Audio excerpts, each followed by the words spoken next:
form, even when they've been running with a stand-in.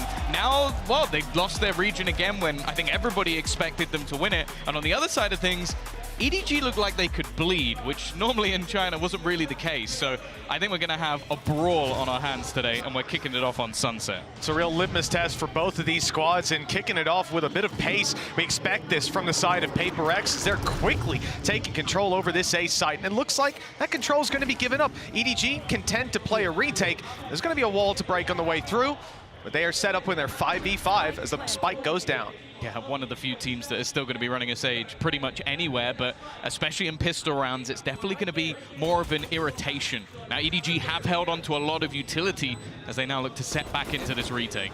Yeah, a lot of stuff still to work with. That nade already going out to clear an angle. It's allowed them to focus towards the site. But Munyet does well to still grab one. The Paranoia a little deep.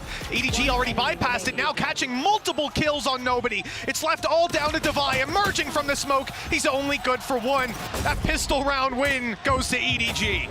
Yeah, I respect it. The fact that they've sort of given up the site almost completely and just happy to play off that utility. It was something mentioned on the desk and something mentioned in their own interviews. As before, they had that raw firepower. They came in as a team that, okay, yeah, Konkan, he might be able to just frag out the server. Smoggy's going to pull off a ridiculous clutch, but they're not going to have those setups to get their way back in like this. And already a pretty clean start for them.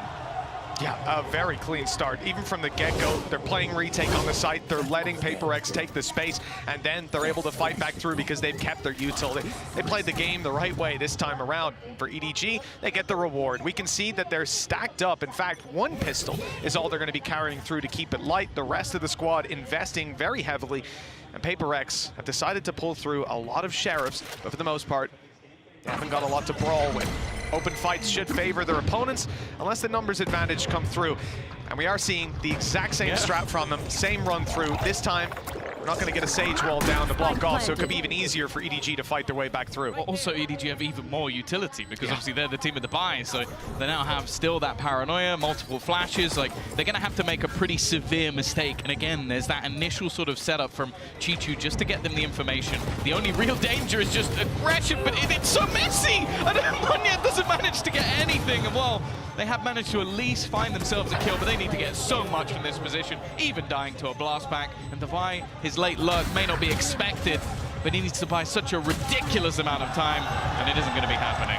No, not quite close enough, although the spike does quicken its pace in ticking towards the end. It's still 2-0 for EDG. As we said, they only had the one pistol on Kankan, which does mean that there's going to be some small dent to their economy, but ultimately nothing that you really need to fret about.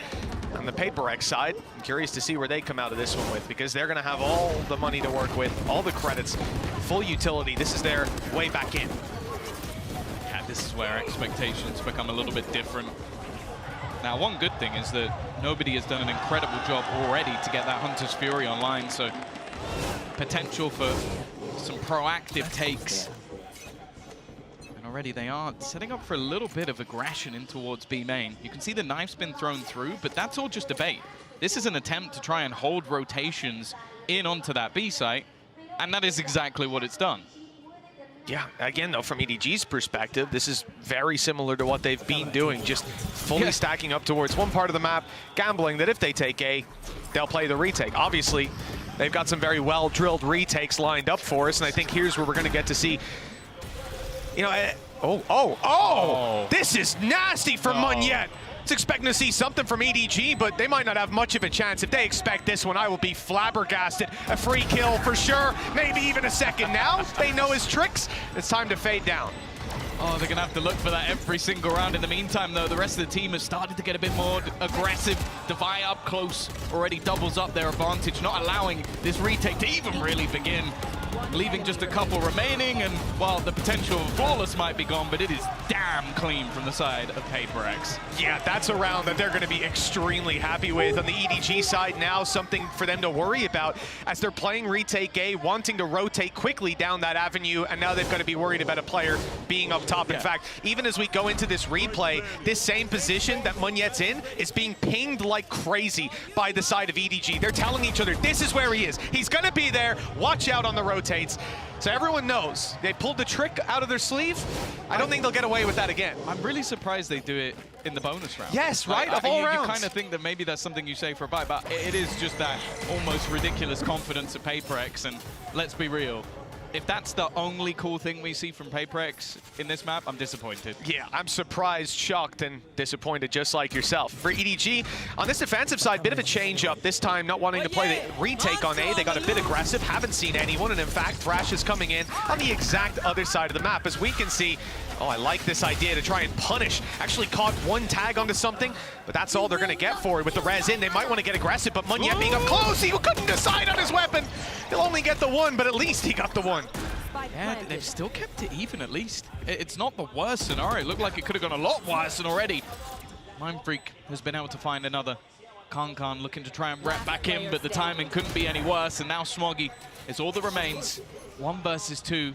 I don't even think he has the ability to really clear out this player on the corner, just trying to check, but this Sage wall just being irritating, and that's enough for him to have to back out of the round. Yeah, at an eye test, you know, you probably can't jump that, but I don't blame him for trying. Maybe he could get the element of surprise if physics was going his way. Unlucky for PRX. They found themselves around, and you know, on EDG, burning up the Hunter's Fury, they commit quite a bit. Their economy's quite low as well. This is not an ideal start, as it looks like PRX might be able to get away with a little lead now. Yeah, and something just to mention, obviously we have seen both these teams play it already. A very close game for the side of EDG, so I'm not overly surprised that we've seen this pick actually come out from PRX. And also, the one time they played it in Pacific against Gen G, they had a 10-2 defense. So that's something you have to be wary of, is they have already shown that they're going to be problematic with aggressive takes. I think something's utility is you're really going to have to watch out for that, because I feel like Gecko thrives when it comes to this map in particular. And for now, at least, okay, a couple of hero weapons. Smoggy still having that rifle. Guardian invested into for Kankan as well. But how much can they really do in this round?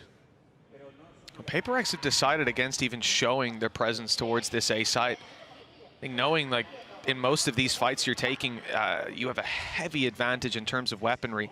And the one thing EDG can do is group up. So they don't throw the flash early, they sneak up on A, they play it slow. But EDG have rotated in. Just look at that mini-map. 4 players very close by, Kankan on the way, and they've made the right read. The info denial as well. They know there's 1 player towards spawn on the side of PRX.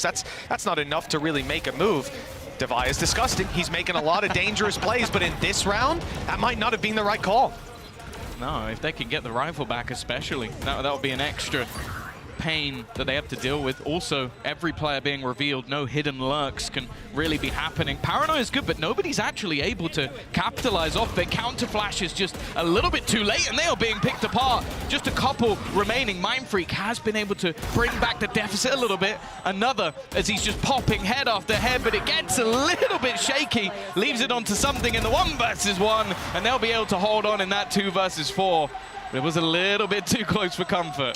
Just a little bit. I mean, he definitely had time. Just 1 sheriff shot away from disaster. As I said, coming out of last round, you think that PRX have everything set up to claim a decent injection of rounds, find that one, be in an economically advantageous position, which, don't get me wrong, you still have a player like something with 7K.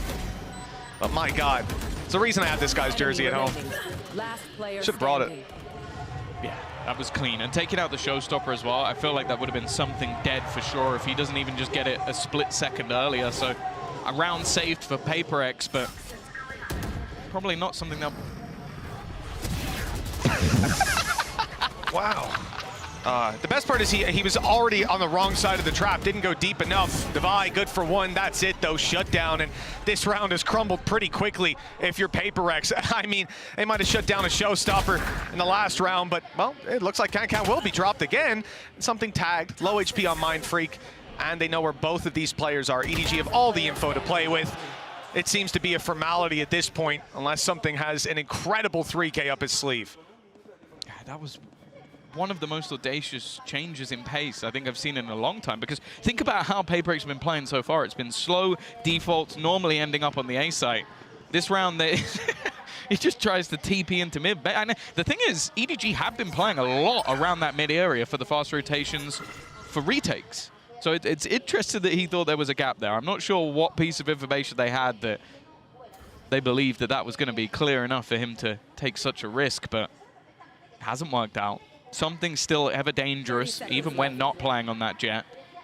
See if he can make this one at least a little bit costly. He's looking for the fight. He knows that planting at this stage, allowing them to retake together, won't quite work out. And while Smoggy is patient as he hunts down something in the end.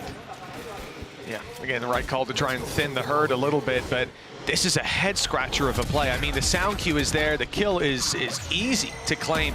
With the smoke close, I guess the idea is, even just thinking to the round before, if I'm not mistaken, we had 3A, 2B. That was a gap in the previous round. It wasn't this time, so an unlucky gamble. As we end up 3-3, quick check-in with the economy sees that we've got enough money for everybody to buy. Utility's going to be pretty healthy, and something has got an operator. Hey, he's stealing this one out of the book of Concon, the Gecko op. That was something we saw back on Bind not too long ago. For now, though, back to the slower style default, maybe expecting a little bit of aggression. Especially with how easily they've got into the post plant, I really don't mind the operator. Just allow him to sit on an angle and try and shut things down and Mind Freak again. He's had a decent amount of success in some of these early fights. For now, though, EDG doing well just to try and slow the pace a little bit, using their smokes. And again, you can see it's basically a retake setup over on that A site again, just with a little bit of extra info off the trip. Yeah, the fake, or the attempt to sell a fake on the B site is decent, especially when you've got a Viper's Pit online. They can't afford to give this ground up and play behind the wall. And as they play in front of the util on A, price is paid. Smoggy down. And a null command used for PRX as they claim control of this site, presumably unchecked. Remember, also a Viper's Pit for post plant, and this op is still lurking around. There's a lot of red flags flying for EDG. He might find the space, though. They don't even realize he's here because he was already past the angle initially. Chichu at least finds a slight gap. Already, though, Thrash thrown out will give an awful lot of information. They're going to spot at least one player in that back line, and look at Devi. Slowly on the wraparound, he was following it, but the shots might have just given his position away. The operator going to hold the gap in a wall. You'd expect something to hit this shot all day long, and he won't miss. 3 kills already to his name. Little bro going to be sent out just to try and claim some extra space, but for now, still a lot that EDG need to do, and not a lot of time to play with. Concon, the last man standing, and he will meet the same fate as the rest.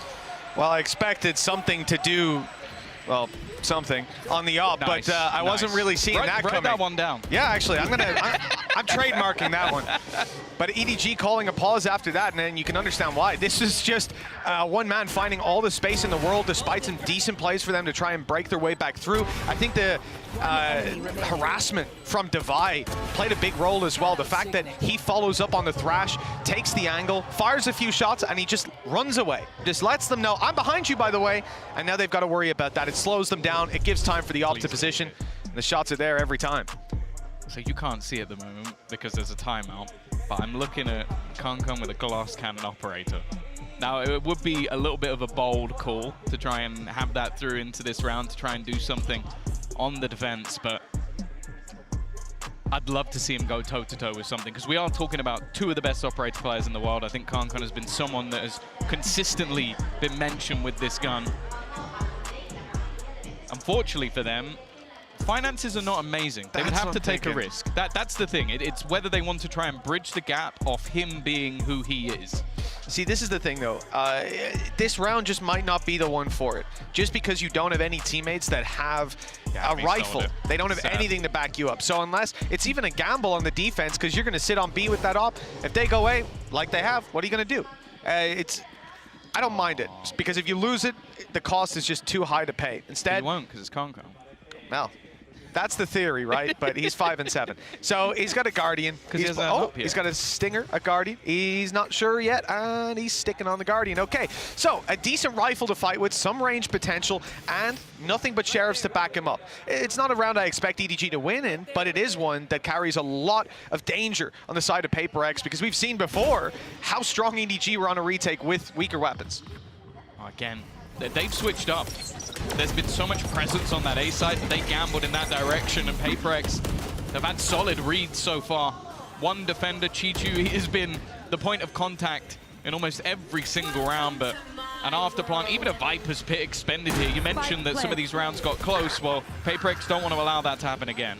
Yeah, with Devi finding a kill, popping a heal on his teammate as well, everyone's sitting pretty, and there's still some util to play with. Going through that Viper's pit, being on low HP with the Sheriff is the only thing worse than having to take that fight out in the open when there's this many rifles on the other side. They're trying to play the RNG, but the wall is helping, blocking, absorbing some of those shots, even though there's a gap in it that EDG are now going to use as they make their way through. There's a TP out of Outdog, and a third kill! A real chance for EDG to fight back in this round. It's something left. Low HP on Smoggy with the decay. And it's an op to work with for something. Now the heals come through. That op needs to land its shot. The time already running. Can something even save the rifle at this point? He's got to run fast, and looks like he'll just about be caught. Yeah, they've got rid of him. That's so much damage done by EDG, and honestly, I don't know how Howdong managed to do as much as he did, pushing into a Viper's pit, finding a gap, and getting 3 kills off the back of it. Again, that's another low buy round for EDG. Okay, well that one, yeah, fair enough. And then he paranoias into a shrouded step like that. 2 very quick shots when you're, essentially nearsighted. Not bad at all. Yeah. The thing is, though, it's whether or not they're able to now capitalize on it. Because they have done that a couple of times where they've made things a little bit more costly. Either way, though, again, it's going into this slow push towards the B site. A death ball coming out from the side of PRX. They have managed to sort of play with their opponents. Bear in mind, they've only seen Mindfreak. Now they'll have the information and can finally start getting that rotation in. Kankan is going to be nowhere near the action, and Little Burrow is going to be making sure that plant is in. I don't think they're going to be able to deny. Oh, no, they have. Okay, that's something that will at least buy a bit of time. Yeah, no operator to play with for PRX after losing it last round. EDG on the retake. Kankan's going to be a big factor for them. If they can open up some of these sight lines, have to get past the Viper wall, the util down from Omen, and they're actually passing it on the PRX side, running it down, taking fight after fight with nothing but success. And we talked about this operator. Well, it's now all that's left of EDG's defensive side. This retake will not happen, and he might not get out of here. Just about making it around into spawn, but they're hot on his heels. He wants to take some shots, but none of them are landing. 5 HP and a classic to close it out. Unlucky for Kankan. He has that up, he's on the wrong side, and by the time he gets to the right side, there's no one left to help him. Yeah, they've done really well with just these early round pushes. Like, note that this is different to what we've seen from PRX already. A lot of their eco rounds have gone towards the B side, but more importantly, they've sent Mindfreak there pretty much every single round. So, logically, when EDG see him taking that first fight, they go, well, this is the lurk again. This is the guy on the other side of the map. We're not going to pull any rotations. And then the full execute comes in. And by that point, you have just too much control available for PRX. They are doing a great job in these sort of mid-round calls, switching things up each time. And thus far, EDG haven't really been able to catch the smoke of PRX. Well, Mindfreak denied what would have been a terrible thrifty for the PRX side if EDG found it. Oh dear. Nobody's knocking out of here. Not a chance. You had something on the op, win around with a 4K, and close out a round in that 1v1. PRX have had a couple swing rounds go their way by a narrow margin. This one, though, it's been widened up a bit. Mindfreak on the flank. Beautiful play and good connection from Munyet. Weaker weapons for EDG, and now barely any of them left standing. One of the main ones being Howdong, who it looks like Mindfreak has some spidey senses tingling because he knew he was on his way back through. They picked them apart again. This time the low buy not looking likely, and you want more? Smoggy again. Just trying to catch Smoke. He doesn't even realize where his opponent's gone. Just trying to catch them, and will finally meet his opponent of Mindfreak. It took it long enough to get there. It won't matter. 7-3. PRX after the first couple of rounds have been nigh on dominant. And for a team that, as I said, we watched them kind of get battered when it came to the game versus Gen G. They've come into this, I think this morning, saying, we're at a 6 out of 10. I'm sure EDG don't feel that way.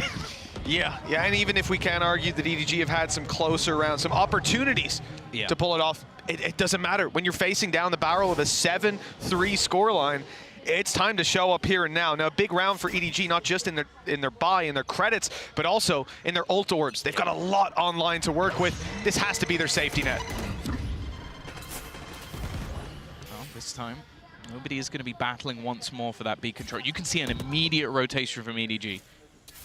just being able to get that little bit of control is enough for them to try and just pull rotations. The retakes over the last few rounds just haven't been working. They need to try and get some of those early fights in, and they'll win one. Khan's removed Mindfreak. He has been the biggest thorn in their side thus far. I like this position from Smoggy. Good shots last round. The nade is down, but they're a little disjointed. The 1v1 taken against Haodong doesn't go well. For EDG, no smokes left to play with. No, from the shadows. Oh, and Mindfreak's right back into the fight. The shot doesn't land either. And Can sprays and finds bullets coming back at him from Mindfreak, who was dropped moments earlier. This is a disaster for EDG. They're losing players, but nobody. He doesn't want to lose this round. Holding strong in the flank from Smoggy's good. It's only Munyet left. He's made it to A. He'll find a plant, but he doesn't know where these last two players are. One enemy. Forsaken, unfortunately, won't be able to join him. Low HP. And a Hunter's Fury, they're watching to see if he's going to go pushing round the back, but instead, these angles slowly being cleared. Looking to try and pair back up as he just sits patiently waiting in the corner. Not quite looking the right direction if a wraparound comes in, but actually, both players meeting back up. The time starting to tick down. They really need to get a move on. Paranoia through, TP'd now to get into a much stronger after plant. Munyet, though, getting tagged further and further. They need to get someone on this, and he's just buying that time ever further. I think this one's going to be desperately close. In fact, I don't think he might have this at all. I think it's going to go off. It's going to be the clutch again, and they just can't find themselves around. Less than a second in it, Tom. Yeah. Like we say, no matter how tight that margin is, PRX steam further into the lead, and with a Red Bull clutch from a player who was low, who missed the first couple swings. He couldn't land the headshot, and it looked like they had it, but in the end, It's not even that the time close. that cost them. 1 second, like 0.93 of a second. But that's the thing, they were very, very slow at clearing a lot of the angles, and I love the reposition from Munyet. He realizes in that corner, decent chance to get overwhelmed, someone can get on the defuse. Instead, he just looks to take those fights, and, well, nobody again. This time, Mindfreak is waiting. These battles have not been going their way, and something roaming with that operator. Ready to clear, and while the Paranoia will catch him, but no chance for a trade.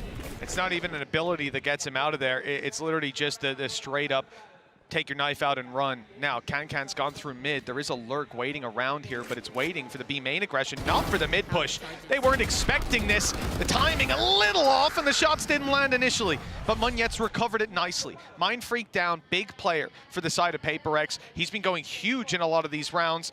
Now, they have to close it out without him, but it's a 4v2. It's only Chicho and Haodong. Should be easy. Still in the same spot he paranoid from just moments ago. The initial fight needed to be cleaner. Completely left out on his own. He's had a couple of amazing moments so far, but this would have to be the best of them. Of Munyet, no respect, straight through. Leaves it all up to one, and it is dominant. A 9-3 half for PRX coming in onto Sunset. Doesn't get much better than that. No, it really doesn't. I like the idea as well to knife close. They suspect he's there, swing it with a shorty, and even grab the headshot kill for their trouble. PRX just looking so clean. This is just a matter of timing. The Paranoia doesn't come out. I think the idea was to play off the contact, but they just didn't expect it to be an op. Like a rifle will take an extra half second to get that kill, and it's easy peasy. You're going to at least trade. This time, EDG, they have to trade out a lot of rounds in their favor. 9-3 down at the half, and Tom, we don't expect this to be much better. Let's see what the desk thinks.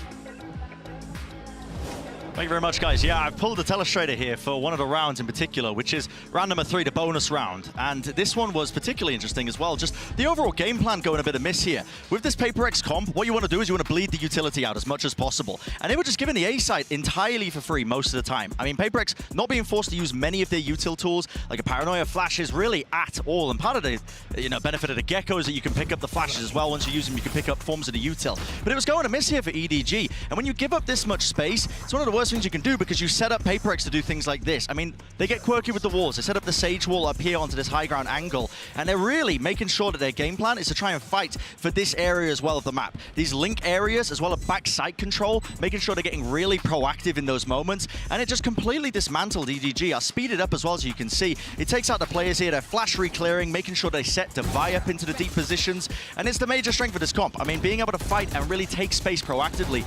And for EDG, you were seeing it go missing. I mean, what they should have been doing is fighting, I think, for extremity control, trying to at least get it, rather than giving up the sites entirely for the retake, because you can't do that against this comp. If you give PRX the space to set up, they're going to use that util to push you even deeper when you're trying to set up for your retakes. We're going to go to the other side of the map now, and PRX might be even better on their defense side. They are so damn well drilled with their executes and their retake protocols with all of that utility. EDG cannot make the same mistake again, and so I'll send it over to Mitch and Tom. Thank you so much, Bren. Yes, an interesting look at how this has been going so far for PRX. Tom, what I was going to say before we tossed it off is that you were mentioning this defense for PRX. It's not exactly a weakness that EDG can hope to lean on, is it? No, well, we've seen them play it once within the regular season, and they absolutely battered Gen G, who obviously ended up winning the series, so not a great sign. But now they can look to set up Kankan, a player that we already know can ruin any story set up by the PRX side. It's not happened yet, but we know that they can have that rise back up. And even just getting themselves, I feel like, back in the seat a little bit, ready for bind, because even though EDG is strong on that map, I'd never want to play PRX on bind. It's a scary battlefield to take on this squad, and for EDG, a slow approach, much different than what we saw from PRX, who leaned heavily on finding open space on the A site, which they did so often. This time PRX are leaving A open, looking more so to fight into middle, and that's exactly where they're going to find that scrap already. Good stuff as the heal comes through. That initial fight almost negated if Forsaken hadn't fallen, and if Haodong didn't find the kill on something. Now the numbers are thin slightly, and for EDG, they can take advantage of this. Same sized map, but less players to defend it. I'd still feel worried pushing into Mindfreak. He's definitely been the player to watch so far, but with the push coming in from Devi, there's a good chance they're boxed in. Now, there is a trip, but that means that he can just keep the rest of his teammates sat within this site. Still a paranoia available as well for Munyet. That could cause real issues. It slowed them down, but they found Mindfreak. And they know that Munyet's around here. They've got to deal with him. They want to get this fight planted, and Munyet with a beautiful shot, and now a crossfire angle. Devi easily closes that out. His flank saving the round. And PRX sealing the coffin of EDG. If anything, that pistol win puts them on double digits. I am starting to think that there should be more maps where PRX play double controller, because obviously we've seen Munyet sort of take over the role of Jing going into the Raze for the majority of the maps he plays, but he just looks so clinical, so comfortable when he goes back over to this Omen. And well, let's be real, I think Mindfreak's Viper's all right.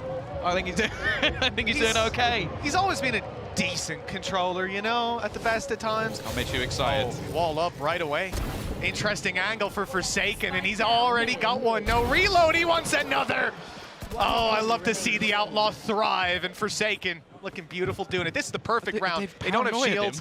It's an easy kill if you're rocking into a no-shield fight, and obviously Haodong had no chance, blinded up in the corner and taken down. Yeah, they had a paranoia come through the wall just to make sure that there wasn't really any opportunity for the player on the other side to survive. That's now 8 rounds in a row for PRX. And well, there needs to be the same just to get them back in the game. That's how desperate a position we find EDG in at this point. They are going to have the buy. Investment available, but I'm actually, to be honest, looking at the weapons on the other side for PRX actually scares me more than a normal round. Because you've got a Judge, you've got an Outlaw, you've got an SMG. That means they're probably going to do something spicy. I'm curious to see how much damage Forsaken will be able to output. This is the thing. A tag from him makes any of these other weapons deadly. But he's playing a much more passive role in this round. Util dispensed on A, and the rotate around towards top mid. It'll be a much slower round, but he will look to maintain that control over middle of fight. In fact, onto Chichu seems inevitable as Mindfreak is caught in this corner. There was no way out for him. Good kill by Kankan. Yeah, that's a big fight to have, because it also gives them a lot of space over onto the site. Outlaw in position, and the slow somewhat deterring. players on the attack. They're going to start falling back, but Devi has now retaken that space, and we'll just wall it off, even if it's just a little piece of information. That's something that can be brought through. They are now going to start building up, though. The thought on EDG's side is, okay, well, if they've walled this, it probably means there's no one here, and they can get over the top of it. That's what I was wondering. Like, it seems like that left side's jumpable, but they still hear the sound cue with how close they were. Now, Forsaken hasn't quite managed to get the damage done on the Outlaw, and the flank through by Chichu's being watched. He's beautifully positioned, but the jumping Judge wasn't quite anticipated. Even still, that's the only kill for PRX so far, and it may well be the only one they find. Both players on 45 HP. Nice and uniform, but it's about... I was going to say it's about to become one player. Never mind. Devi perfectly dodged that, but not the second time. Yeah, and on the other side, something has just decided to go for the save, so a good clean start as well. And I do like the fact that even though EDG are down, they're definitely not playing like it. They're taking their time, making sure they clear everything properly, trying to play with the rotations of PRX, and really giving themselves the best possible chance to start what will be a mountain comeback if they manage to do it. For something, it's whether or not he really wants to go for anything here. Financially, the team could afford it. He's already going to take the head off of Smoggy and just look to try and fall back. Send out Wingman to try and just deter them a little bit from pushing. And hey, made things at least a little bit more costly. Yeah, Menti didn't have to go running in towards mid either and risk there being a player there. His back was secure. I think this is very nice by Chichu. Again, the fact that you have a jumping Judge coming around and he's kind of low, it's unlucky, to say the least of it. But for EDG, we need some big rounds to fall into place right now. 11-4. If PRX win this one, it's more or less bind that we're going to be thinking about. For EDG, this attack side has seen some elements of the PRX aggression. This time, we might get a little bit more. Straight up mid pushing 4 players around this part of the map. A is left wide open. And they don't get contact, so they fall back. But it allows them to be ready on beam much, much quicker than EDG should be ready for. There are so many players ready and waiting. They've been able to take out at least a little bit of that utility. But I think the hesitation is right from EDG. They're just going to stop. I think they saw so much utility flying through on the other side, but it just hasn't hit the same this game. Something... Given an opportunity to take that fight, and with your duelist, your entry, your space taker down, it's not going to get any easier. Now, the A site is open for business, but I feel like someone almost needs to be left behind to try and catch someone on the rotation, because if you allow PRX to retake, I don't like those odds, and well, nobody is at least going to be able to find one before trying to back away. Oh, no! Oh, wow! So this is a big change, because, you know, PRX obviously happy to play retake on A from the start of the round in a 5v5. In a 5v4 without Concon, even better. But now the numbers have changed hands a little bit. The advantage no longer sits towards PRX, and there's 2 players on the B site still with a lurk from nobody, active in mid. This has to be huge for Devi, and he won't get anything. These last 2 players even splitting up. Oh, this could be dangerous. They don't check the close right corner, which, I mean, you wouldn't really think to check this late on in the game. Well, the punishment is dished out firmly. Nobody. Massive round. He's had some big rounds like this before, but we can't rely on that every single time, Tom. 11-5. Oh, that was huge from him. Just taking some of that space back into mid, being able to fight the player in market, and then win a duel of, I think it was 2 players peeking him from top mid. That really shouldn't have gone their way. And he's pulled out a hero play that has given them at least a little bit of an opportunity. Alex is going to take a moment to try and talk things through with the team, because that's the thing. Even EDG just getting themselves a little bit pumped up. We have seen this team pull off miracles in the VCT before. So they want to stop this before it gets any legs whatsoever. Yeah, it's definitely time to pump those brakes, take a second look at how these coming rounds are going to go, because remember, the first one, it's not looking great for PRX in terms of credits, but they're going to have ults online soon. Even in this round, that kill from Devi gets your res from the shadows. They have a Thrash coming in, so they better make sure that Arsenal isn't disbanded for no reason. They got to be using it, presumably, in the following round, round number 18. It does. I'm looking to see how much they actually invest into this round, because at least right now, I'm looking at something having an operator. And again, he is someone who could definitely pull off miracles. He was fantastic with it even on the attack. There's no way. There's just no way. Like, if you wanted to throw, there's just no way. I mean, he has a Thrash for next round. Maybe he buys it now, runs a weaker weapon, and then just decides to use Thrash next round. He'll be back contact. He's gonna do it. He's crazy.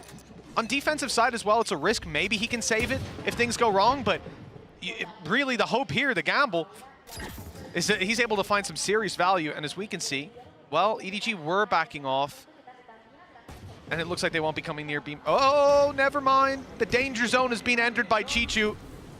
He's going to go for a pick. He's pushed so far up, but both have gone down immediately. Oh, that's it. That was the thing. Either you had to get value with the operator or save it. This is the worst of both worlds, as he has gone down with the operator. They know exactly where the players are rotating to as well. It's whether or not, yeah, I was about to say, I think EDG have been so calm in just going for these rotations, claiming space elsewhere, and Kankan now already going to be stopping any chance of rotation. He's even going to shut the door on them. Now, what that might mean is, unless it's been thrown away, they might actually be able to save the operator. It's actually a very nice recovery, I suppose. They carry this weapon through to the next round, and I have nothing negative to say about it. It is just the risk that they run of it being dropped, of one of them picking it up, or of that weapon going down. And if EDG decided to take B, then you're not getting it back. It's gone. But Bulldog and an op carried through to the next round. This is the idea. Like I said, Devi needed one kill. He didn't get it, but he's dead now. So he's got a res to work with. Monyet might not have the From the Shadows, but I doubt that's going to ruin their plans. So realistically, they have a lot to work with. You never know, maybe he'll get a kill with the operator. I don't think he's in the right place at the right time. No, he's a little far away. If there was a Neon, I'd give him a chance.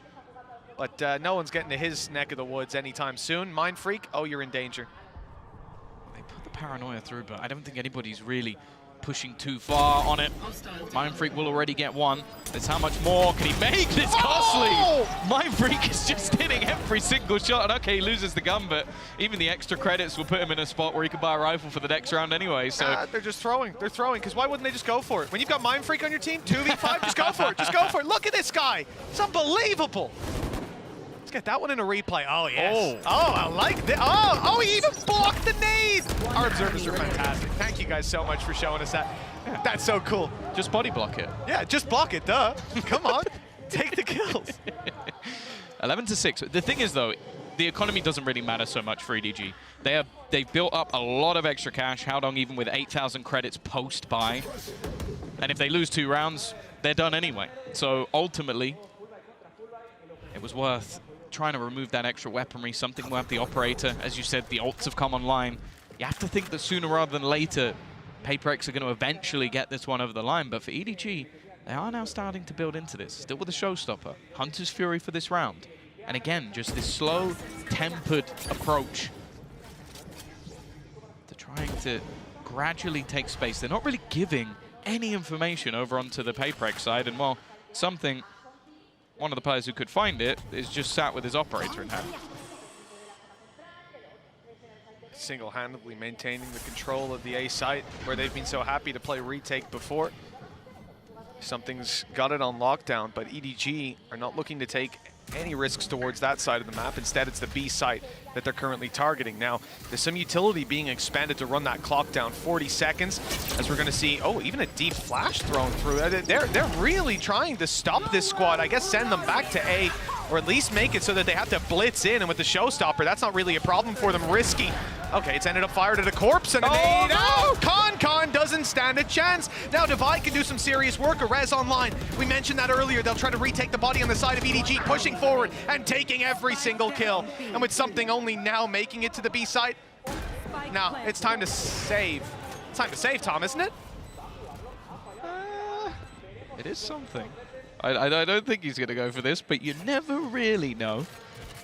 He's just looking to escape back out of there. Now, it's interesting because, again, you see the knife coming through from Forsaken. That's why they start just blitzing their utility, and they knew that they were coming in that direction, but the showstopper taking the space, and then just solid trade work from EDG. It also seems like every time we've had an operator for the defensive side, it has not been in the right place. Both teams have managed to avoid the superstar operator player for the other side, and now I'm just looking at Howdong. He might be about to clear this gun for free, but he's got spidey senses. I don't know why he turned around, but it doesn't matter. Howdong's going to get the kill anyway. Another round building credits for EDG and a 4-round streak on this attack side. This is starting to look possible. Yeah, you know, a large part of why I started to lose hope is just the promise of PRX on the defensive side, but well, the paper dinosaurs ain't doing too well. EDG are looking fantastic and momentum's definitely on their side. Sure, the ult economy is swinging towards PaperX for now, and that is kind of all they need, right? Just a couple trickle-down rounds, and they're good to go on map number 2. But from what started out as a very dominant feeling map, a couple of close rounds for EDG that could have swung it a little bit more in their favor, but it just seemed like we were going to leave this with the idea that, oh, EDG need to wake up for map 2. It looks like they've woken up for half 2 at least. Yeah. This is a good sign. Oh, it's a great sign as well with different players like Howdong, Nobody, all starting to step up to the plate. And this round, we do have investment again from PaperX. It's not everything they've got. They will still have a buy for the next round, but they've got a few Bulldogs to play with. The ult's still available, and the drone, again, I think EDG are doing a fantastic job of either using Kankan or Nobody to just sell a ruse. They start throwing utility, be it a boom bot, be it a drone, and just get them to stick around in that position. Even catching him with the knife, okay, maybe that wasn't intentional. But you can look at the other side of the map. The only player there is going to be Monya, and they're going to get the information finally that they are not around this position anymore. But they haven't cleared Nobody, and he has been a nuisance in the past. He's in such a good spot, but that smoke's faded at just the wrong time. If it stuck around a little longer, maybe he could sneak his way through. The snake in the grass is being found for PaperX. As we said, a lot to work with. One is a res in terms of ultimates. Viper's Pit online. If Mindfreak finds 1 kill, this could get very dangerous for EDG. Flashes, a lot of them coming Chichu's way, but the players take a minute. Howdong's on the corner with him. They're doing well. EDG are holding their ground. And it's only Munyet left to try to pull this back, swinging into Smuggy. Was that one hell of a round? 11-8. EDG 3 rounds behind on a map that not long ago was looking lost. Yeah, they lost the pistol, but we thought this was over. 11-3 down, and again, PaperX are going to have to take their second pause. And you're right, like you see the flashes come through. I think there might have been a couple of players blinded either by their own util or by a counter flash on the other side. I think it came out from Smoggy, just buying enough time. And then just having that firing squad. Nobody coming in from a different direction. And, wow, they've managed to hold the line versus what was still a decent investment coming through. And a couple of ultimates used up for PaperX. It's not like they now have that 5-stack anymore to just try and get them to OT. They do still have a few to play with, though. Yeah, and I guess the Viper's Pit mainly for Mindfreak, having this online coming into the next round where they're still going to have a decent economy, they're going to have full util to work with. They've seen often that they're able to get some space back towards the site, albeit on A here, there was a serious shutdown from EDG. And it's even more impressive when you consider the fact that you have a Gecko Flash go up and over, catch so many players. You also had a KO Flash come around the corner, catch a couple of players, and the timing just wasn't quite there for them to retake around that corner. I think for PaperX, that's something that we'll see remedied, but they need to find the solution very quickly, because this was a game that we were already thinking about buying. Once that 14th round fell into PaperX's hands, and since then they've had absolutely nothing. Just 2 needed to close this out. 2 buy rounds as well. EDG ain't going to be playing an eco anytime soon. That's for sure. No, they have saved up plenty of cash. Viper's Pit immediately onto the B site. Now, as said, it's been a great job from EDG with the push and pull. They've been selling fakes with different players in different rounds, leaving different lurks, making things awkward for the side of PaperX to read. But with shutting down B main, unless they're going to go through the Viper's Pit and try and fight Mindfreak, they have to try a different avenue. Now, it does look like there's potential that they're going to try and push mid a little bit more, knowing that there can't be as much of a heavy investment in this round, and the door being closed actually somewhat gives them that space. You can see Forsaken has already repositioned to try and watch towards the smoke, but instead, again, they're just slowly taking control across the map. I do like EDG's approach. I like Devise as well. The wall is great for control, but he's got an angle up above it. Howdong didn't even realize he was shot at just there. The silencer, I guess, really working for him. It doesn't look like there'll be any punish. Did see the players move up towards mid, though, so the rotate's already underway for Devi, and Forsaken is locking it down. Double flash through, Paranoia's good, and Munyet's able to follow up now, positioned a little closer as Devi gets there. He's not even needed. Chichu, the last man alive, and he's got a 1 versus 5 straight into the op. First time something's really had that success with the op defensive side. They finally found the round. it's almost the kill that mattered the least. Yeah, like 5v1. I got him, guys. The op was worth it. Again, though, I feel like that's another scenario where PRX have done well to go, okay, we'll set something up to have space initially. We've got the Viper's Pit on the other side. We have faith in Mindfreak. Where else can they go? Mid. And that's where they have that 1-2 punch of Forsaken and Munya, the double flashes, as you mentioned at the time, just basically making it so that it created some awkward, disjointed fights. Can't come way out in front of everybody else. And PRX do well to just trade things in the end. Leaving EDG now after what was a 5-round streak, some real hope of them turning this map around. They need another 4 in a row to take this to overtime. And for them, they're going to give the coach another opportunity to try and switch things up, try and almost give them just that little bit of extra confidence. Because that's the thing, I think this has been the first round where they haven't been able to do their sort of like A main, B main fakes because Viper's Pit shut it down. Now that's not going to be there anymore for PRX, so they still have a very good opportunity to turn this back. Well, 4 opportunities for PRX. 4 very stressful rounds ahead for EDG. This is where things get a little bit more real. You know, we talk a lot about those comebacks and how difficult it can be in general. If you lose a map 13-4, you know, it can suck. You feel like you were shut out. But you can go into the next map and say, guys, we didn't even play that, you know? Yeah. No one was awake. It's fine. We got the next one. When you make that comeback, when you spend all this time fighting your way back in, and then the door's closed on your face just as you get there, it really, really sucks. But hey, EDG have been there before as well. They know how to battle back from those mental positions. That won't be a real challenge now. Slow through and a deep orb. This is PRX telling EDG, we're going to fight for this control over B main this round. Yeah, I think it was an adaptation that was needed. Just allowing them to have a lot of this control to late execute has definitely been causing issues. And something, I think he's just jump peeking deep A. Like, his positioning has been able to give them a lot of control, but they are going to look to try and force him back. The drone again being utilized just to try and clear this position. Something just has no fear, though. He's ready for someone to try and take that risk, but it has pulled a player further forward. The problem, though, is that this B main stack up is still here. Yeah, the second player's not expected. Of course, it's Mindfreak. Although the poisons might be off, he's still got his rifle ready to fight. And Concon with another death on the board. He's struggled in this series, but Mindfreak most certainly has it. And with Forsaken dropping nobody, it's looking like this might be map 2 already on the minds of EDG. Chichu with another clutch that he won't win, and Mindfreak on the triple. That is the first map for PRX, and a very promising start to this series. Forsaken said they were a 6 out of 10. Well, they had some shaky rounds, but they're looking more like a 7 now, at least.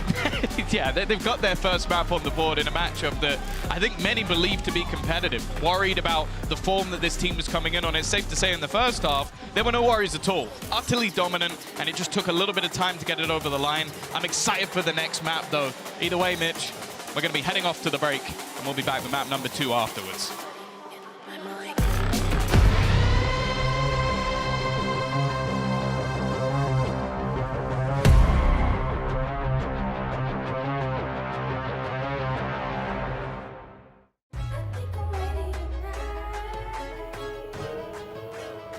Hey guys, it's Jimmy Lin. In this series, I'm going to walk you through Attack on Pearl. Watch out for the stairs, clear this angle. You're going to be able to fight this.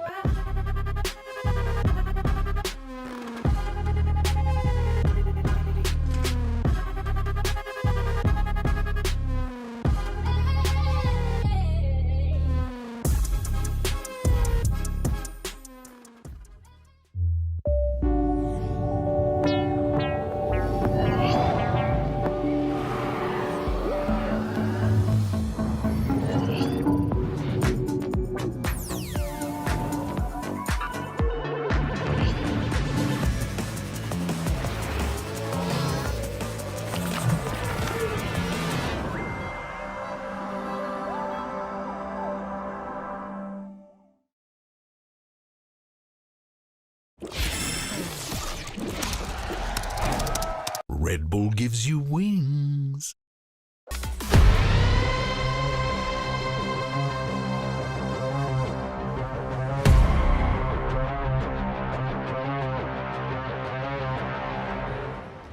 PRX, they pick up their first map win here at Masters Madrid, and I'm now joined by their coach, Coach Alex. Alex, fantastic attack side half, but on that defense, it wasn't until your round 20 tack pause that your boys managed to close it out. What went wrong on that defense side, and what did you say to them to fix everything? I mean, you know, it's funny, right? You think a comp with no duelist would be way better in defense. I think we just gave them too much respect. You know, we played really, really far back and we were trying to guess where they're going. So in round 20, I think we decided that we just want to make sure that they work for B main, and that's what happened. And found the kills and we managed to close it out. Big brain plays from you, Alex. Congratulations on map 1 and best of luck for the second one. Coming into this one, we were unsure of what was going to happen with PRX, what their fate would be, but we didn't respect their game. And for that, I apologize. Buy the PRX skin. I got scared. I started respecting their game. I was a little worried for a bit there, but that first half was a thing of beauty. So I will give them the flowers for that one, Kukuka. But that being said, though, EDG certainly to make it easy for them, but you could definitely see exactly what Coach Alex was saying. Yeah. They were giving too much respect, and they were paying as a result of that. Yeah, exactly. You would think if they might have gone crazy after you see a Gecko on an operator, but it's something that we have seen in the past from them, and it's definitely something that they need to do, as Coach Alex was saying, when they do not have that duelist. They need someone to be that impact player, and I think that it is so important that what Sue asked the right question. It is round 20. It is the round that changed everything for PRX because they were not finding success after getting that pistol round, and this is exactly what they needed to do, just putting pressure in every side of the map, on the sides of the map, in pushing EDG to push onto mid.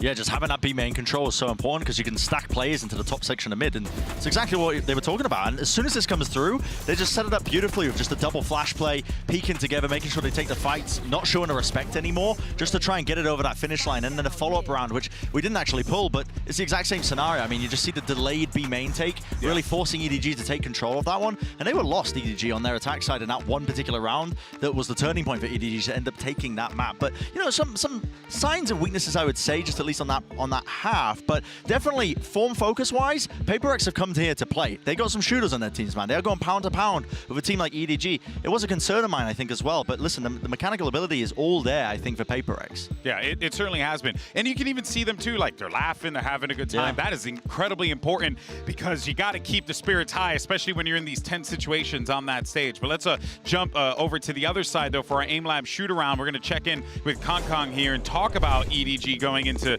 their pick on Bind. This, you know, I think that we were prepared to see EDG supremacy. Yep.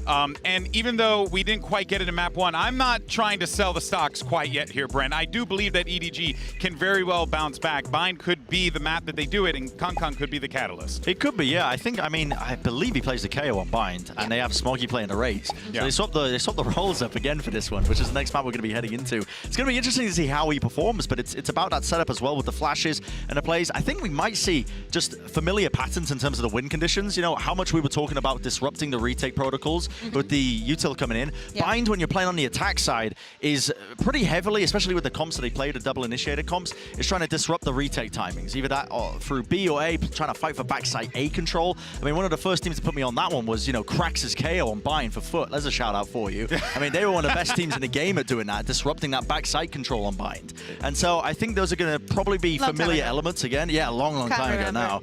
No, you can't. Karen wasn't playing the game. No, so I don't care. It's true. It's true. He wasn't even playing. He wasn't even born then, apparently. Yeah. Well, let's go ahead and see what Coach After has to say as we get ready for map 2.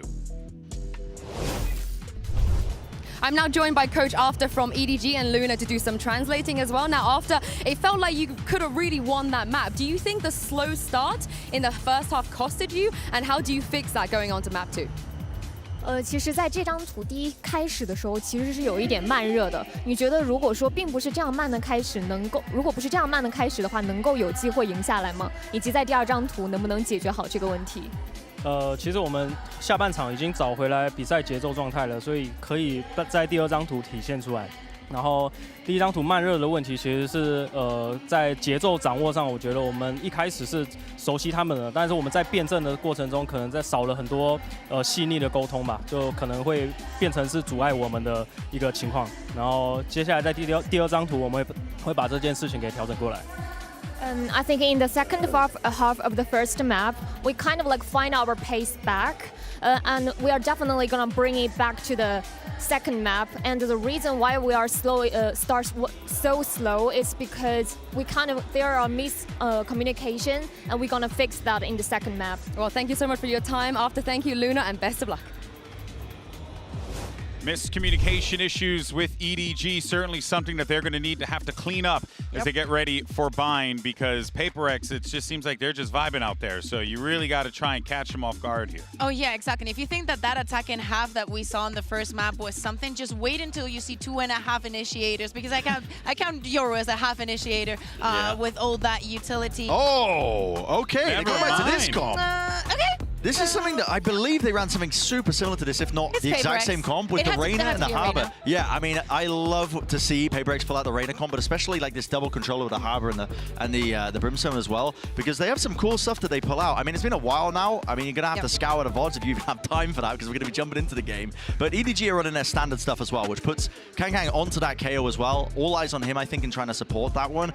This is going to be an interesting one. I think this is really cool that PRX are pulling back the strap book almost onto this one. With all the discussion we've had about the map pool being weak, this is a great way to offset it, is by pulling out an old comp that you've already fleshed out before. Totally, and you may not have a Sentinel, but you do have that Reyna, and you're going to be playing to support her as much as you can, especially when you're on the defense. But if they manage to do exactly what they did on map 1, they only need to have a super strong first half here on the attack. I think that the initiating power, it's still there. I think it lacks a little bit, but probably if EDG were super keen to going into this map, if the preparation was there, something has to change incredibly fast and adapt if they want to take this to map 3. This is going to be quite fascinating to see how this, crumbles or potentially rises up for both of the teams here. This is going to be really, really fun to watch. And good thing is we're going to jump right into the action, and let's send it back over to Mitch and Tom. Thank you so much to our wonderful analyst desk once again. As map 2 is about to kick off, we're going into Bind, Tom, and we've seen some comp changes. I'm excited to see what Forsaken has planned on the Harbor. Yeah, it's something that they've run through in the past, and I think obviously we saw them have combinations with Gecko. We've also seen them run a similar comp with a Sky, but obviously Sky's kind of gone downhill a little bit, so they've gone with the Fade instead. But these are all agents that they've run on this map before. It's just this combination that I think is a little bit different. Of course, something on this map on Reyna, it doesn't matter the map, I'll be honest. He's always terrifying. Yeah, something is just an element of his own. I think Reyna in general, my least favorite agent, but there's certain players that can make me enjoy watching her. Life was one, and something certainly is another. Good control over the site, but long is left open for the side of PRX. They don't know that EDG have 2 players still stacked up there, but it looks like they want to take some control of their own, pushing through the spawn smoke in towards Elbow. Players caught them though. The rear rotate through the spawn has led to a very awkward position. These defenders are scattered, but they can crunch. It's left it. Still back down to a 3v3. Already another kill coming through. PRX, that W key hasn't been let go of for the majority of this round, and now with an advantage device still left behind. I don't even think they know that he's here, and with the smoke fading, it's an impossible crossfire to come back from. Chaos in the pistol round, but of course, that's where PRX live. Yeah, chaos is exactly the right word. I mean, that was a hard one for me, looking at all the players on the mini-map. I can see everything, and you're still trying to put together the pieces as they chop and change different parts of the map control. But I can only imagine what that looks like from EDG's perspective. You just do not know what the next step from PRX's dance is going to be. 1-0. This attacking side has found their legs. Now they've got some rifles to play with, 1 pistol, and that's going to be on something. While EDG don't decide to invest very much at all. 2 Sheriffs, and they'll try to find value by taking that orb early on B. Perhaps even push down on Bathroom and grab another. We'll see. He's just going through it, isn't it? Yeah, of course he is. He was surprised by that.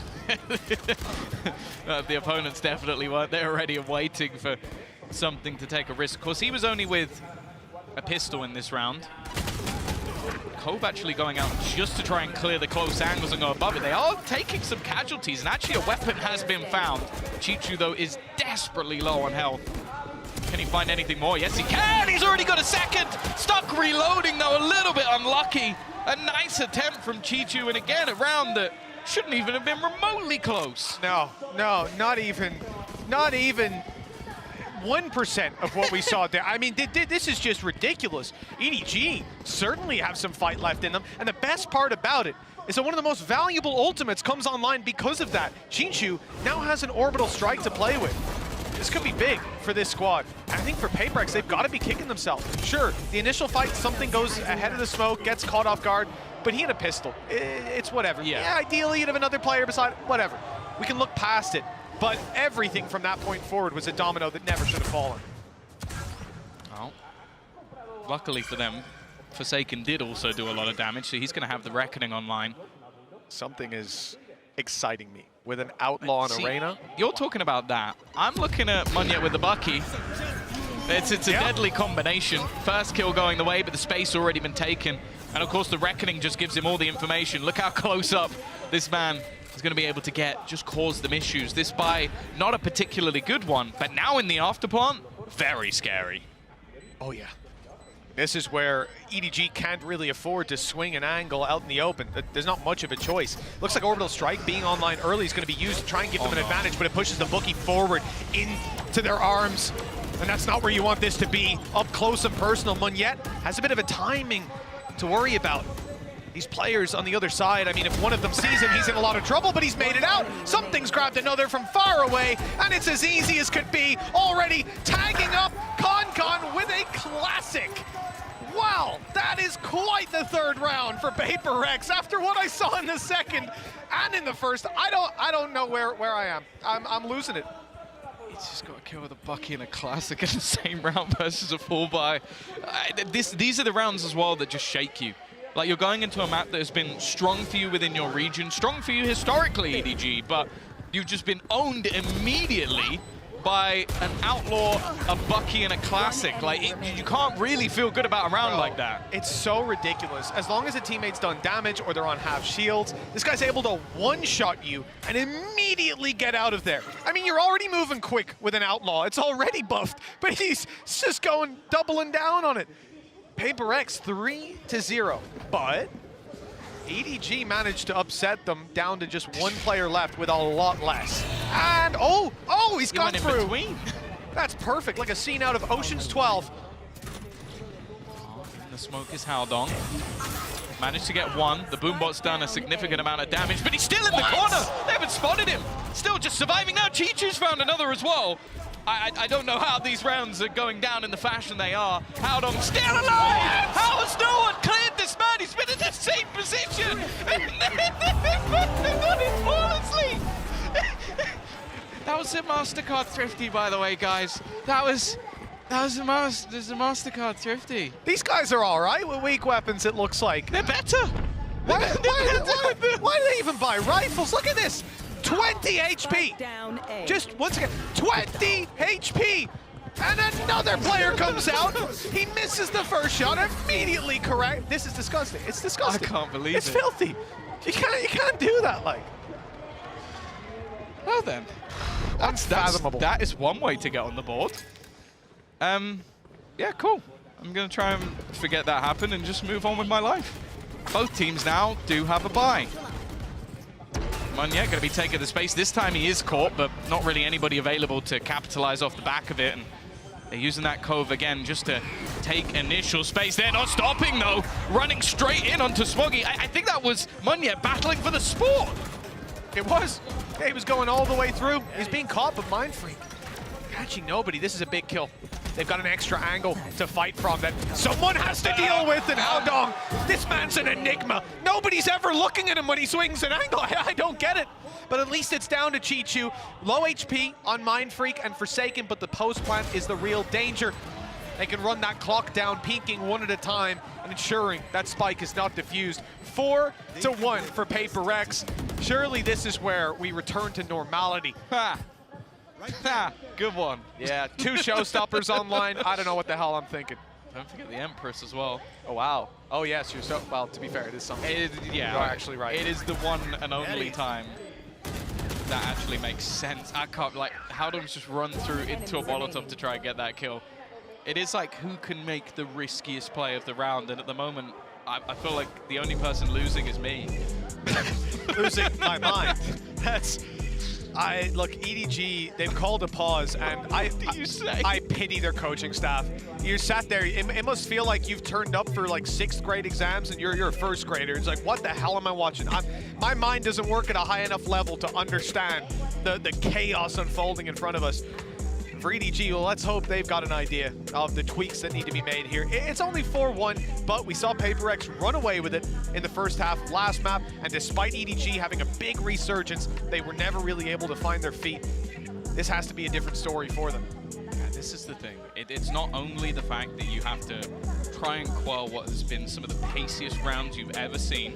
You almost have to utility dump instantly, otherwise you're going to lose the site, and you're probably going to lose your spawn.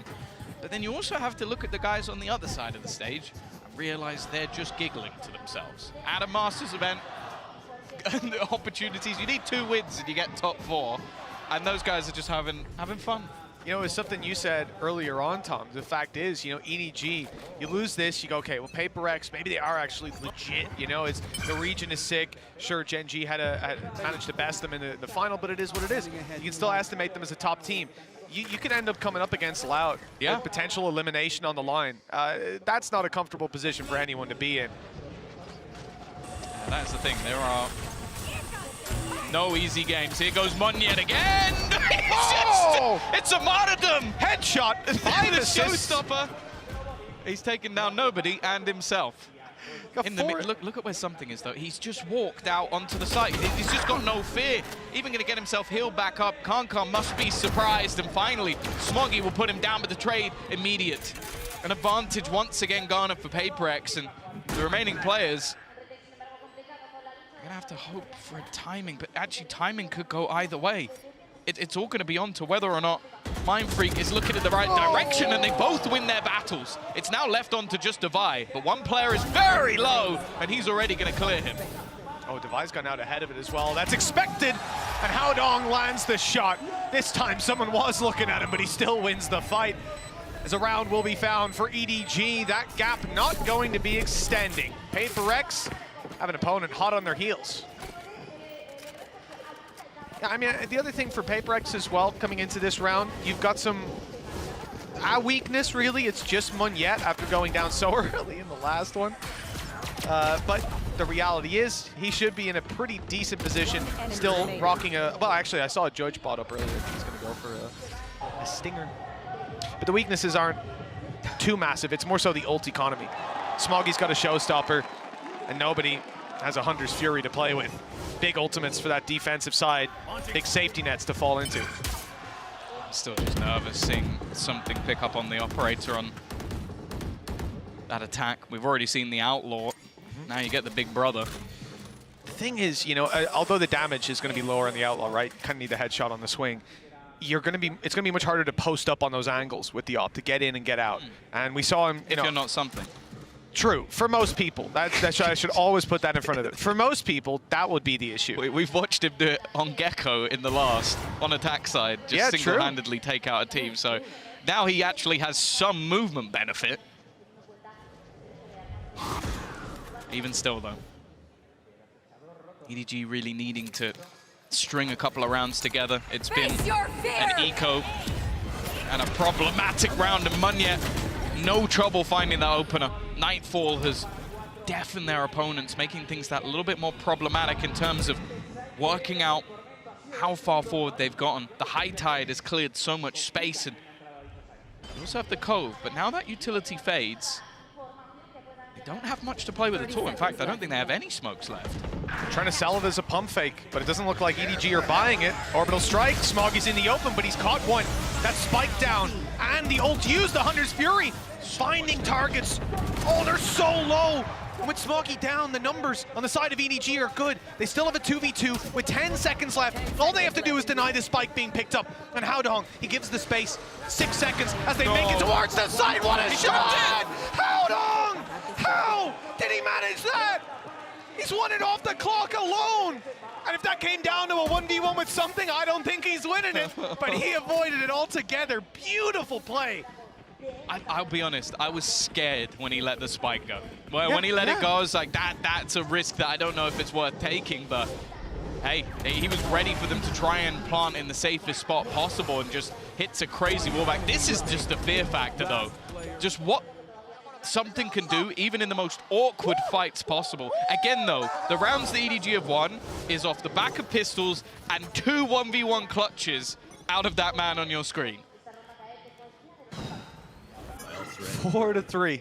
Yeah, it looks like a really close score line, but wow, they've been hanging on to that cliff's edge. For the start of this, we hear some sheriffs firing off. You know there's weaknesses there. But they also know that the big gun was saved through. They've spotted it, and they've taken Munyet down as well. For something, he's not going to find any players out in the open giving free kills away. And that op, I mean, I don't know if you're going to be able to save it through to the next. He'll have to create his own opportunities. Back towards that B side they go. Corner held, so something that would need to be hard cleared from the side of PRX, and the read already in from EDG. Third player already into position. I felt like there'd have to be some pretty big errors over on the other side. You can see the passive angles that are being held. The knife even going to give them a fair amount of information. They know there's a couple of players waiting here, even ready to invest the orbital strike if they need it. They want to try and make this one clean. It has been a lot of close rounds. Even still, though, something gets the opener, but is there anything more to be had? It's not looking too likely. I don't know how he's still alive here, finally. The dancing something will go down, and Kankan rises to the occasion. It's 4-4. Obviously not the strongest buy for PRX, but it's more important for EDG to finally have a clean round. Well, 100%, yeah. I think the orbital strike here saves them so much trouble. You got something going out, but he's essentially alone when he emerges from long. These players can't come to meet him. Devi was low after a spam, very quickly taken down. Kankan hitting some shots. That could be the confidence builder as well. Yeah, he had a really rough first map. One of the tougher maps for him. And even here, it wasn't off to a flying start. He had 2 kills before that round just there. Now, you hear the screams, you hear them get hyped up, and hopefully they'll be able to pull this across the line. Interestingly, he was always the player picking up that operator, even it didn't matter what agent he was on. We saw it on a Gecko in the past, but it does seem like the mantle has been passed over to Smoggy, which makes me a little bit sad. Maybe it's just for the early peak. Might be just going for something a little bit more aggressive in this round, and obviously having that extra movement to try and get out of there. On the other side, though, we are seeing that Reckoning. Now, this was one of the major issues in some of the early rounds, is that Reckoning for Forsaken. It just is filthy. It gives all the information and causes chaos.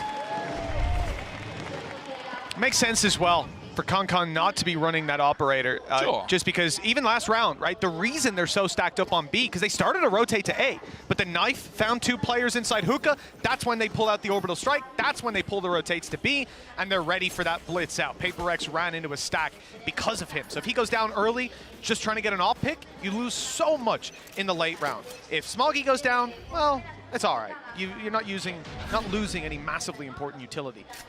And that's if he goes down. Some control over bathroom and B long. The extremities of the map belong to EDG, but PRX have their sights set on moving through this A site, which was another element of why the rotates didn't come through, because there's always this utility there from Haodong.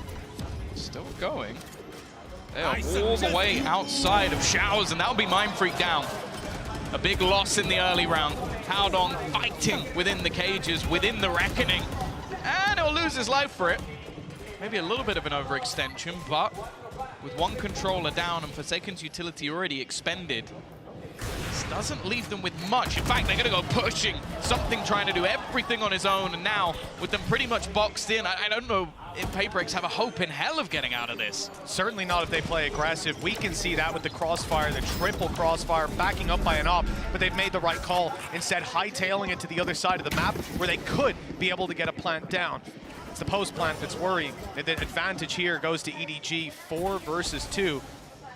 At least long control is going to be sought after, but a shock dart well placed puts Devi down to 60. Another disadvantage to play with. The TP was heard. Smoggy is the one TPing. That's a little bit of a head scratcher with the operator. But he's holding down that control. I guess we'll be going in to take control of Hookah. It's the doubt as well. Like, he's not necessarily moving too quickly. It's just the doubt in his opponent's mind. They have to face the other direction as well. Damage done by Divide, but not quite enough. Forsaken needs to pull off an absolute miracle on low HP, and it's not going to be happening this time out. After being blitzed in the first few rounds, EDG now take the lead. And that's the road to recovery we were hoping to see for this defensive side. 4-1 down to 5-4. And a lot of things going right for them. They're starting to get that control over the map, and even seeing nobody. Nobody right now has one kill. He had so many high-impact plays on the previous map, but they're still able to put these rounds on the board. And I think Howdong's setup, really, there hasn't been a solution from the side of PRX. A couple times they've been able to send Monyet in, and he's able to make it ahead of these traps, just barely dodging them. I can almost hear the Alamonth playing in the background, but now they're starting to get caught because these traps are moving. They're in different positions each time, and that setup just isn't one that you can go blitzing into, which is what PRX very much like to do. And it's what they're going to do again. Early nade over the top will actually clear out the trip. Trying to adapt themselves. Again, though, don't have any ultimates online. Showstopper and the null command. The trip, the second one, though, is superb. Kong going to get a free kill. Howdong again, though. An audacious attempt, trying to catch them off guard. Chichu not taking the same risk. Waiting for a little bit of support.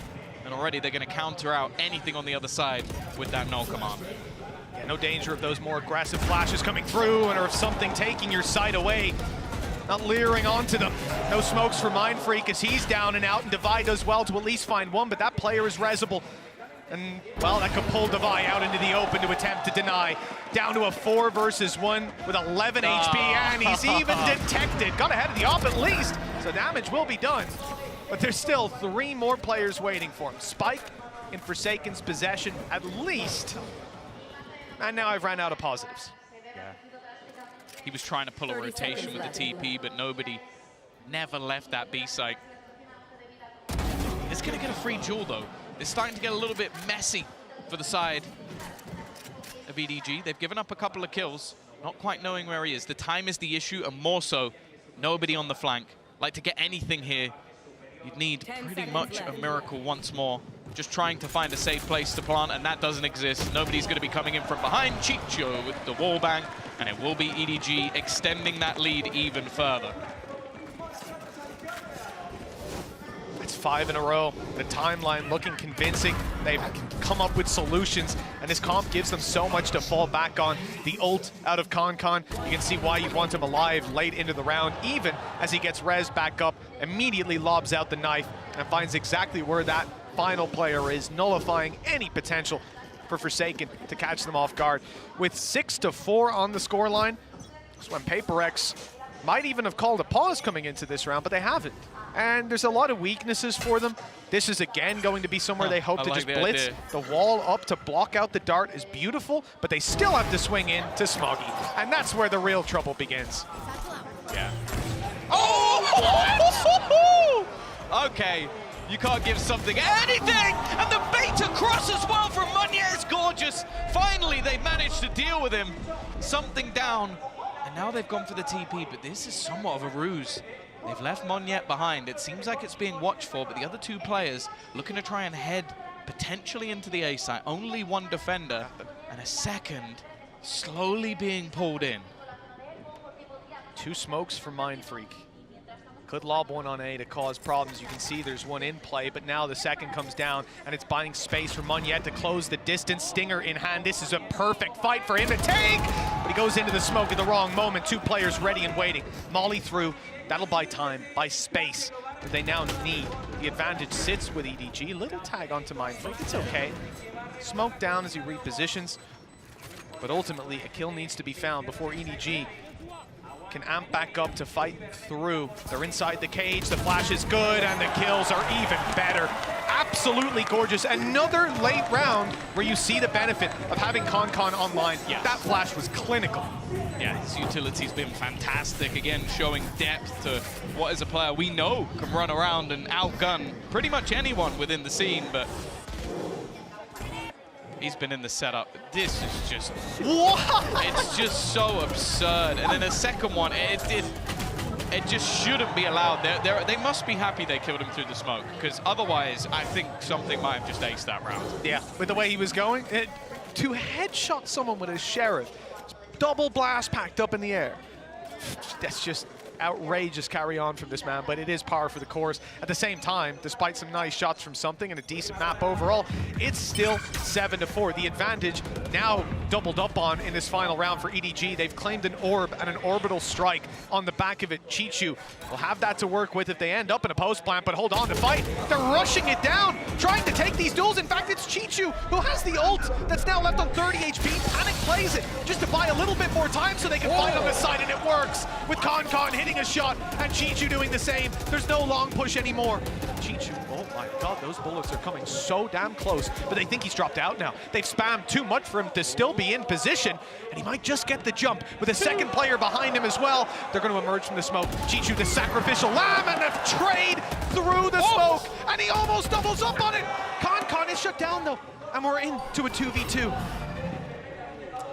He's managed to dodge it. He's always been a snake in the grass, and he gets the timing perfectly online. The tags on both sides. It goes to the repeat to give Smoggy the kill. From a 4-1 down deficit, it has been a complete turnaround for EDG. 8 rounds now onto the board, and what a ridiculous resurgence it's been from the Chinese powerhouse. Well, Haodong has been impressive, sneaking his way behind these players again and again. It's time for us to toss it over to the analyst desk to see what they make of EDG's chances. I mean, EDG's chances looking pretty solid so far if they keep playing like that, Kakuka. Yeah, exactly. I think that there's been so many like turnarounds. We were seeing how they were interpreting the map, how they have all these ways of acquiring that information, but they were committing the same mistake that they were making in the previous map, and it's leaving PRX with a lot of space. Then they will take it, they will use it against you, and that is the reason why they were getting on those rounds. But Haodong, as we were saying, and as Mitch was highlighting, he was key to the turnaround, not only because of the clutches that he won, is actually being at the exact right moment, right time. Yeah, absolutely. I mean, you see numerous moments, him holding down for the showers control, making it really awkward for PRX to try and go for that big A exec that was working all the time in the first half, basically, the first half of the first half. and he was just an absolute monster. I mean, an absolute difference maker, but got to give credit to EDG with the right adaptations in terms of their macro ideas. They decided to push up the aggressive op into angles, out through showers, out through B-long at the same time. Haodong was contributing, doing his piece as well. Really good moves by EDG to recognize what those weaknesses were, and they've set themselves up now with an 8-4. I mean, after losing a pistol round, it's almost unheard of. This is a dominant half by EDG. They're going to be going into the next now, almost setting themselves up for that map 3. Yeah, exactly. And on the other side, we saw a PRX that started up super well, very aggressive, you know, a lot of good utility, the shotguns, everything was going doing a little the things bit that we know them to do. Exactly, the things that PRX like. But I didn't see the effect that probably the Reyna was intended to have, so I need to see what they intend to do with the defense. Are they going to be extra aggressive? Are they going to put a lot of pressure onto EDG? And if that happens, what is going to be EDG's response? I think that, again, we look at Haodong on the Cypher. If those pushes are going to come in, of course, we need to keep a close eye on our flanks. Yeah, and, you know, listen, I'm with you. I want to see some aggression. I want to see PRX just come out of the gate, punch him in the mouth, see what happens. I think you will. You have to. I feel like you have to at this point. Otherwise, you're kidding yourself here. We'll see what PRX can pull up together. 2 rounds, they're right back in this bad boy, but EDG don't want to give him that time of day. Let's send it back over to Mitch and Tom. Well, GP wants to see PRX come hot out of the gates, punch him right in the mouth. That's what he said, Tom. Are you expecting to see that face after such a devastating first half? Yes. They're getting it anyways. Yes.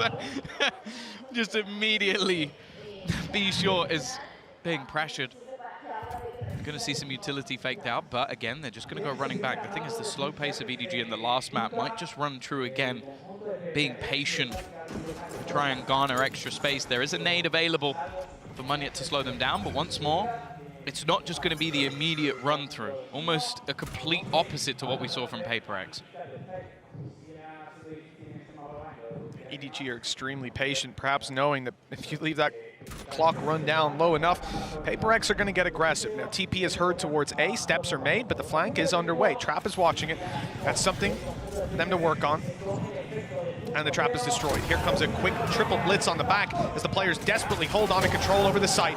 Reinforcements are on their way and just now arriving, but a quick switch from EDG sends them towards the defender spawn. And Forsaken somehow stands strong inside of Lambs. 4 kills on the Frenzy. And another pistol round for PRX. Normally, Tom, this is where we'd be getting the violins out for EDG. They lost the pistol to start with. They lost the 3rd round to follow up. And now they lost another pistol. For most teams, that's a death sentence. Yet here they are with a 3-round lead. Yeah, I think Forsaken, just with his Frenzy, unable to isolate the jewels with him, and he's just able to take everything over the line. A much-needed pistol for the side of PRX if they are going to have an opportunity to try and turn this one back around. We've seen EDG, though, do an awful lot with very, very little. But this would have to be one of the best of them. Well, that pretty much puts a pin in that one. He still has another bullet. That was a collat to start us off. A little bit of a longer reload now that he's fired both shots, but he's right back into the fight just in time to catch Concon. The ace, well, it's not going to happen. Device swept in to steal it away, but you know what? Forsaken's already got his ult online, so he doesn't really need any more kills. Might as well give them to someone else. I don't know. Munyet with a showstopper? That sounds good, but that's only his first orb to find. 8-6. He has done that in both halves. Yep. Forsaken has gone in with his ult in round 3, which kind of makes you think maybe he hasn't done that much else for the rest. Because if you're getting enough kills to get your ult in round 3 twice. But keeping these rounds nice and clean, and again, it's a flawless round to put PRX in a pretty decent spot. I am looking at their 2 duelist players both having a judge for this round. I feel like if you're on the EDG side, you've got to be so damn careful. Now, they normally are. I'll give them that. They're normally very slow, methodical, using their utility. But I feel like avoiding both of these players is not going to be easy. No, most certainly not. Just taking a look at EDG real quick as well. Damage doesn't even need to be done to Chichu before he goes down to that Outlaw of Forsaken. And I think that's something that we'll see manifesting in how this round breeds. That Smoker can't be the one that's going out to take those wide approaches, to check angles. Instead, it's got to be much slower, relying on things like your Sova drone, your recons to clear those angles. Forsaken is posted up and ready to duel, same spot as before. And for EDG, that could spell a disaster. Add to that, as you said, Tom, they've got to be careful of those judges. Mindfreak is not being caught, and so they'll look for the B site control, and that's when they walk straight into Munyet. He's crept out behind the box and pops up for a nasty surprise. Yeah, doesn't even need to switch out the weapon, really. Will eventually do it and be able to escape as well, but Forsaken has been lost. Munyet's done well. There isn't really a reaction either. There has been a push through. I'm just looking at the position that's been taken from Howdong. He's completely in behind. They've left a gap, and that gap has been exploited. Such good positioning from him.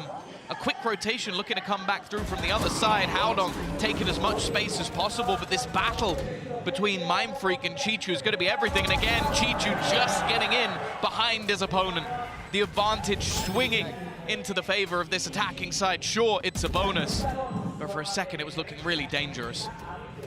Dangerous indeed, yeah. In fact, it looked like they had it more or less locked down. But again, it's Howdong to bail EDG. On this map, he has just been spectacular. In Spectre form almost. Never are these players able to actually take the fight on the open, take the duel against him. He's always slipping behind. 9-6, and it's PRX slipping behind now. 3 rounds down. Yeah, a nice recovery from them. And again, it's been mentioned, you're looking at Howdong on the leaderboard, you're like, oh, he's having an all right game, but his impact has been paramount. Like the amount of space he took there, cleared out Something's aggressive position, because that was the thing. Something was cleverly sort of moving himself further and further forward, sort of cause issues for his opponents, but then gets caught from the one spot that wasn't really checked on. 9-6. Still plenty available for this round. You can see the operator in onto Something. Judge still online. Mal making sure that there's nobody in this aggressive position. Now the Prowler is going to give things away. Nobody is going to wait in the TP. I don't know how long this is going to stay for. Well, I mean, nobody's had a tough game. Last map, I'm thinking he had a 4K, a 3K, a 2K. Right now, he has 1K. 1 kill on the board for this whole half. And he was bailing them out of these situations that now HaoDong is taking up that mantle. Again, 9-6 in the lead. Couldn't give a damn if you have 0 kills. But for nobody, I want to see him bring that back out. We know it's in the tank at some stage. For PRX right now, as we said, there's Monyet on the judge. They're going to be respecting that because we've seen it last round. It had huge impact. He was able to dominate control over this section of the map. EDG must have another idea on how to play that part. And in fact, they go towards B. They see all this utility come their way. And they're starting to maneuver their way back towards the A site, which has thinned out slightly. The Reckoning, though, we're getting down to the last 30 seconds. Going in this direction will leave them with not a lot really to play with. They're going to try and just almost run their way through it, but they're slowly being revealed every single time they try and make their way through. Finally, the Reckoning will fade, but Mindfreak now in position. A cove for Forsaken to try and almost fight within, and they are falling like flies. Forsaken winning every battle, leaving just Chi-Chu remaining. 8 seconds and 5 members of the other team still to find. There is no shot that he gets anything from this one, and finally, well, Monyet will fall, but Divide immediate on the reaction. Yeah, you know, initially I thought Forsaken's probably put out the Reckoning because when they push on the side of EDG, they're well, first of all, information. Secondly, when they push, they're likely to be blitzing in towards that position. Utility coming his way if Chi-Chu gets an orbital strike, but Smoggy could be on you in a second. In fact, I think he just put it out so he could farm up some orbs and pick it up. He's almost halfway to having it online again. Just a lights-out performance from Forsaken, but still 2 rounds behind. EDG, weaker weapons. This is where they've been scary at times, and an orbital strike online, as we mentioned. So still a lot of danger if this attack side can find ground. Forsaken looking for a little bit of early control, and the same from Something. Starting to really lock down avenues of the map. You can see Divide doing the same on the extremities of B. It does leave a little bit more of an opening, but the thing is, Monyet has completely switched up his position. He was playing the judge over the last couple of rounds. The flash is sublime once again from Kankan, unfortunately unable to really capitalize on it. HaoDong again! How does he keep doing this? It's unfathomable. This is a classic lurk. I've seen Nats do that, but he had an orb and a wall. Oh, come on! Again and again, 2 kills for HaoDong, and I said they've been scary. They're goddamn terrifying. Forsaken, he's held this position with a frenzy, but that was against pistols. They know where and he is completely surrounded. What? Nice spray. It was Divide to finish it off, but HaoDong has a 3rd kill. He started this with a goddamn classic. 1 enemy remaining. Wow. And there's only 1 man left. It's going to be HaoDong. It is going to be another MasterCard Thrifty, though, I'll be honest. Makes absolutely no sense. We're seeing on? a man switch over to... Yeah, I like the representation you use. We've seen Nats do that. Nats a great Cypher. I don't know if we've seen him just manage to walk his way down mid. And that was the thing, that was some initial pressure there from Forsaken, really watching for this spot, but he just catches a timing every single time. It is absurd how well this man is playing. Well, maybe a little bit of frustration for PRX. 10-7 in the lead, and while I hope that is a leather-bound notepad, otherwise it's going to be snapped in two. You know, it's an interesting contrast as well, because if we think back to half number 1, the real issue that PRX ran into, again, I think they got lucky with some of the rounds where Monyet was able to bypass the utility. It could have been an opening pick for the side. But one of the main challenges that they had was playing up against HaoDong's utility, was having this guy consistently being able to put through these traps that are slowing you down, and it was the A site that he was holding onto control of. And how poetic that when they swap sides, it's HaoDong coming through and going, yeah, you know, you should probably play the agent I'm playing, guys, because I can just walk up behind you if you don't. It's unreal how much space he's found. He did it on A bat. He now has done it on Lamps with a classic and nothing else. I don't know what else he can do to surprise his opponents, but I'm certain that he will be doing more of this because the consistency is off the charts. Yeah, and it's got to be infuriating for PRX. A way back into the map with your opponents on a weak buy, and you lose to one man in his classic. A free gun, by the way. Yeah. I think it was his spacing more than anything else. Look at the aggression, though. This is the W Gaming we were expecting to see, an immediate push all the way down B long, but again, it doesn't really come with any rewards. Having to fall back and use and burn a lot of utility in the early stages of these rounds, and they've won neither of those fights. Kankam, he's got both in his locker, just takes down the duo of PRX, but it does turn out it was a trio. There was a third piece to the puzzle, unfortunately. Magnet is now just sat in a corner with a judge. And the very best of luck to him in the battle to come. Because by the looks of it, that judge is going to have to find 5 players. EDG are in a 5v3 with no intentions of being picked off individually. They're moving together, making their way into this site. There's a drone, and that's really the... Oh, giving him a gap. Oh, hold on. He might actually be in the position to get this. They've spotted him, and only one. Perfect from EDG. Yeah, nice work. I like the idea from Forsaken. Just create a little pocket in the corner that he can hide with him, but I think the fact that he shoots at Smoggy somewhat gives the game away. Might have been spotted anyway. And for Mindfreak, there's not really much he can do but to just try and save something. The real problem, though, is that this wasn't...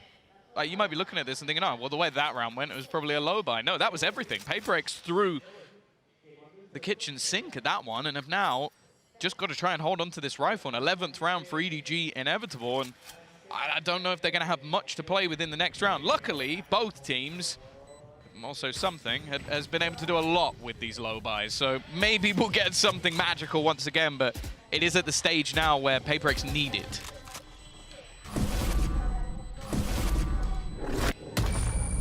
Oh, EDG with 11 on the board, a 4-round lead, and 2 rounds to close this one out.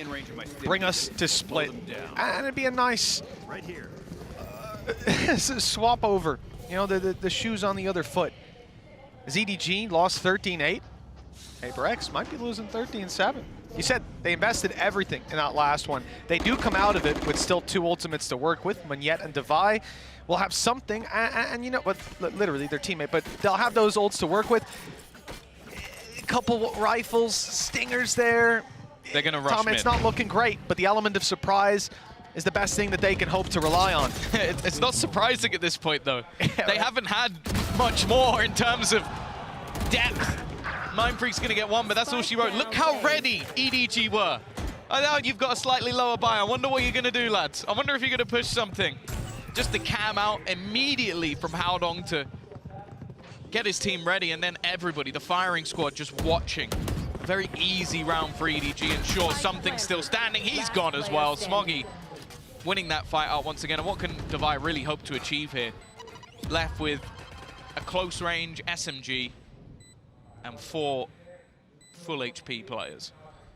Well, GB wanted to see PRX on this defense come out with aggression, just punch him in the mouth, but they've ended out more like Aldo.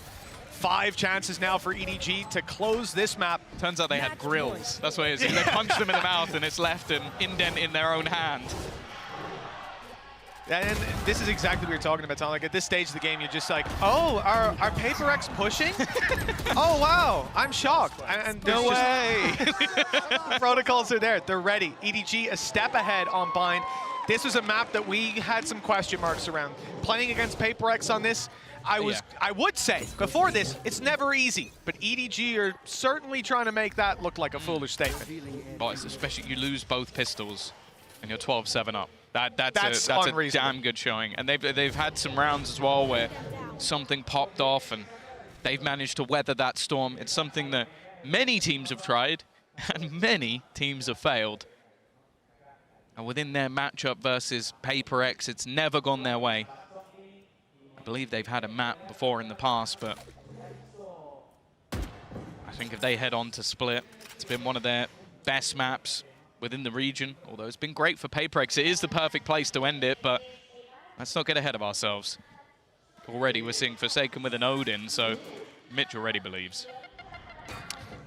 If there was a round to win, Tom, this would be the one. You know, normally on this map, you're going to have traps to play off, but there's not going to be those easy reveals to play around. Instead, it's more to do with spamming. And, well, you're going to have to get the head of Smoggy, and he's crouched down behind that box. It's it's not too easy for now. The suppressive fire really about to be tested, as if you fire away, that rocket will come right back at you, but somehow the rocket's done nothing. The show not stopped just yet. With damage onto Mind Freak, there's still a showstopper on Monette once this ult fades. I like the spams, I like the attempt, but nothing's been found. Oh, they've got Nightfall as well, but Smoggy's managed to dodge it, needs to hit the shot and won't be able to. In fact, Kong goes down instead.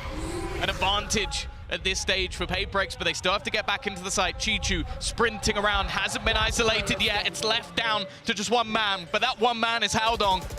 Getting that little bit more aggressive. He's using his opponent's util, even has the cam, and it's just about going to reveal. Knows that they're no longer on this diffusal, but desperately needs a kill, and he isn't going to be able to find it. That diffusal will come through, and PRX will live to fight another day. Good, I was already calling in to the admins, change his name on that hood, take out the last 4 letters. All you need to say is how. Every time this guy's on the screen, it's just unbelievable, but this time, they put a stop to him. That's the first out of 5, 4 more needed. The side of PRX. And look, you have the showstopper there buying them the kill. Good that wasn't play meant for Kong, by the way. No, it wasn't. It was the player he'd already spotted, who was already dead at that point. It could have been a double kill. 4 in a row. Chichu's about to have ult online as well, but look how much PRX have in this round. Launching smoke. All it takes is one, but... Oh, 1 eco from EDG, is it? That's all it takes. Maybe. Monette back on the judge, but that's not really been too much of a detriment for him. And I actually feel like it's fairly important for PRX to clear out that cam. Every piece of utility Haldong's had has had impact. Instead, though, it's the slow walk up. Looking to potentially get that orb online, as you mentioned, 1 away. I don't think there should be much. They'll be able to stop it at this stage. This is such a disgusting position for Monette to play. I don't know how Haldong survives this time. Surely he should be dead to rights, but no! He hard checks him! He's prepared every single moment! And they've got that advantage again. Something he's gonna try and make a hero play. Haldong goes running through and dies to his own teammate. If he made it through, you bet he probably gets a couple. And Devi holding the line on the other side. It's now a wraparound for EDG. Look where they are. 30 seconds left. They expected the B site to be open at this stage. They have to get the kill onto Devi, and he is low. Well, with Chichu down, Devi really has it all stacked up once the spike falls. 16 seconds left. No chance for that to go their way on EDG's side. They have 3 more chances now to push this across the line. And we're starting to see different facets of PRX come online. This is what we were hoping for. But this guy just... Look at this. So, he gets orbital strikes by the opponent. He's like, I think there might have actually been a tiny pocket, but in that's that easy moment, for us to see. In that moment, he's like, oh dear. You know, if he had a cam where our observer was, he would have known there was a safe gap. But he also wouldn't have been able to move. Probably would have had to jump and check it real quick. Wouldn't be ideal. But yeah, the double orbital strikes, they don't happen too often, creating a pocket like that. So understandable. 3 more chances for EDG. Rifles out again. So I'm expecting them to win whenever they eco, but it might be hard to even push them there. For PRX, same old buy. And it's the big gun in play. Forsaken with the opening. Smoggy down. The flank coming in, but both battles have gone the way of EDG. Mind Freak needs a little more, but it's only going to be the one. Something and Forsaken. 2 players. 2 names that strike fear into the hearts of any opponent. Oh! Trying to get that wallbang through, but is getting dangerously close to a reload. I think he's even going to have to just fall back, give this one up for now.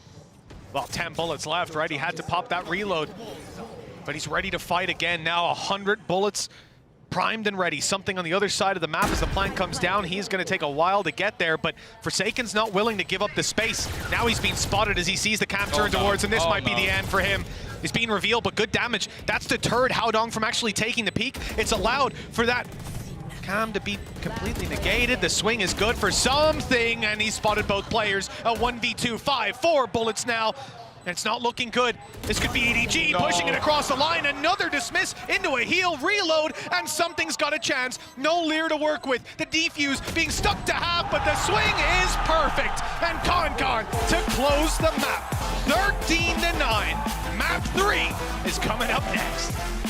That's the thing. It was one of those maps where you feel like PRX, they tried to punch them in the face. That's what they tried to do. They threw everything they had, these hyper-aggressive moves at their opponents. And honestly, the duck and weave, EDG every single time, fantastic performance from them. And well, now we're going to be going off to a break. There's one more map in this series. It's Split, and I am excited.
Pa' saber cómo se hace. Dale despacito, mami, nada que te pare. Tú sabes, baby, que yo soy una gárgola. Moviéndote culo, papi, tú te pones a rezar.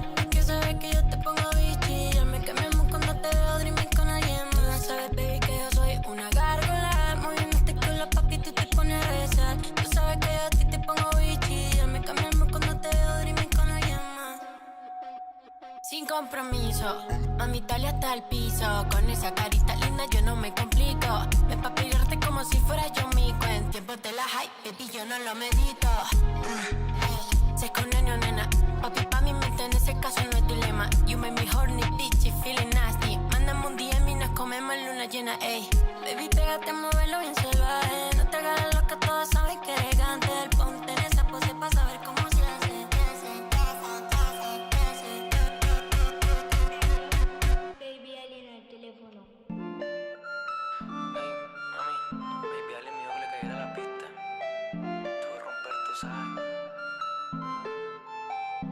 Soy una gárgola, salgo de noche con todos mis gatos derrapándote en los coches. Pita encendida, todos de roce, la vivienda activa para el perreo hasta las 12. 1, 2, 3 con la nalga para el piso, la bebé anda sola, nadie le da permiso. Prende y pasa, lo seguimos en casa, que yo tengo un par de amigos pa' quemar la salsa. Oye, bandida, bebé, tú eres una atrevida, cuando bailas tan encendida. Le pide al DJ que ponga el Jory con la Bloom, que grosería. Soy una gárgola, salgo de noche con todo lo mío, estamos puestos para leer. Soy una gárgola, salgo de noche con todo lo mío, estamos puestos para leer. Yeah, yeah, yeah, yeah. Con Jory, dimensiones. Con el Jory en la casa. Salgo de noche con todo lo mío, estamos puestos para leer. Salgo de noche con todo lo mío, estamos puestos para leer. Roche.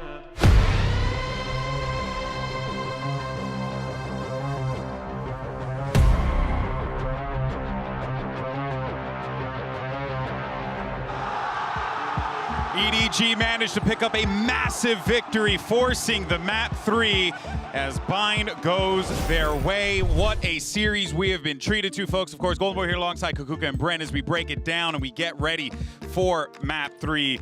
Bren, just what a great match we've been treated to here so far, bud. EDG, I mean, listen, they tried to get punched in the face. They tried it. They absorbed it. They ducked it. No, but PRX did punch him in the face a few times.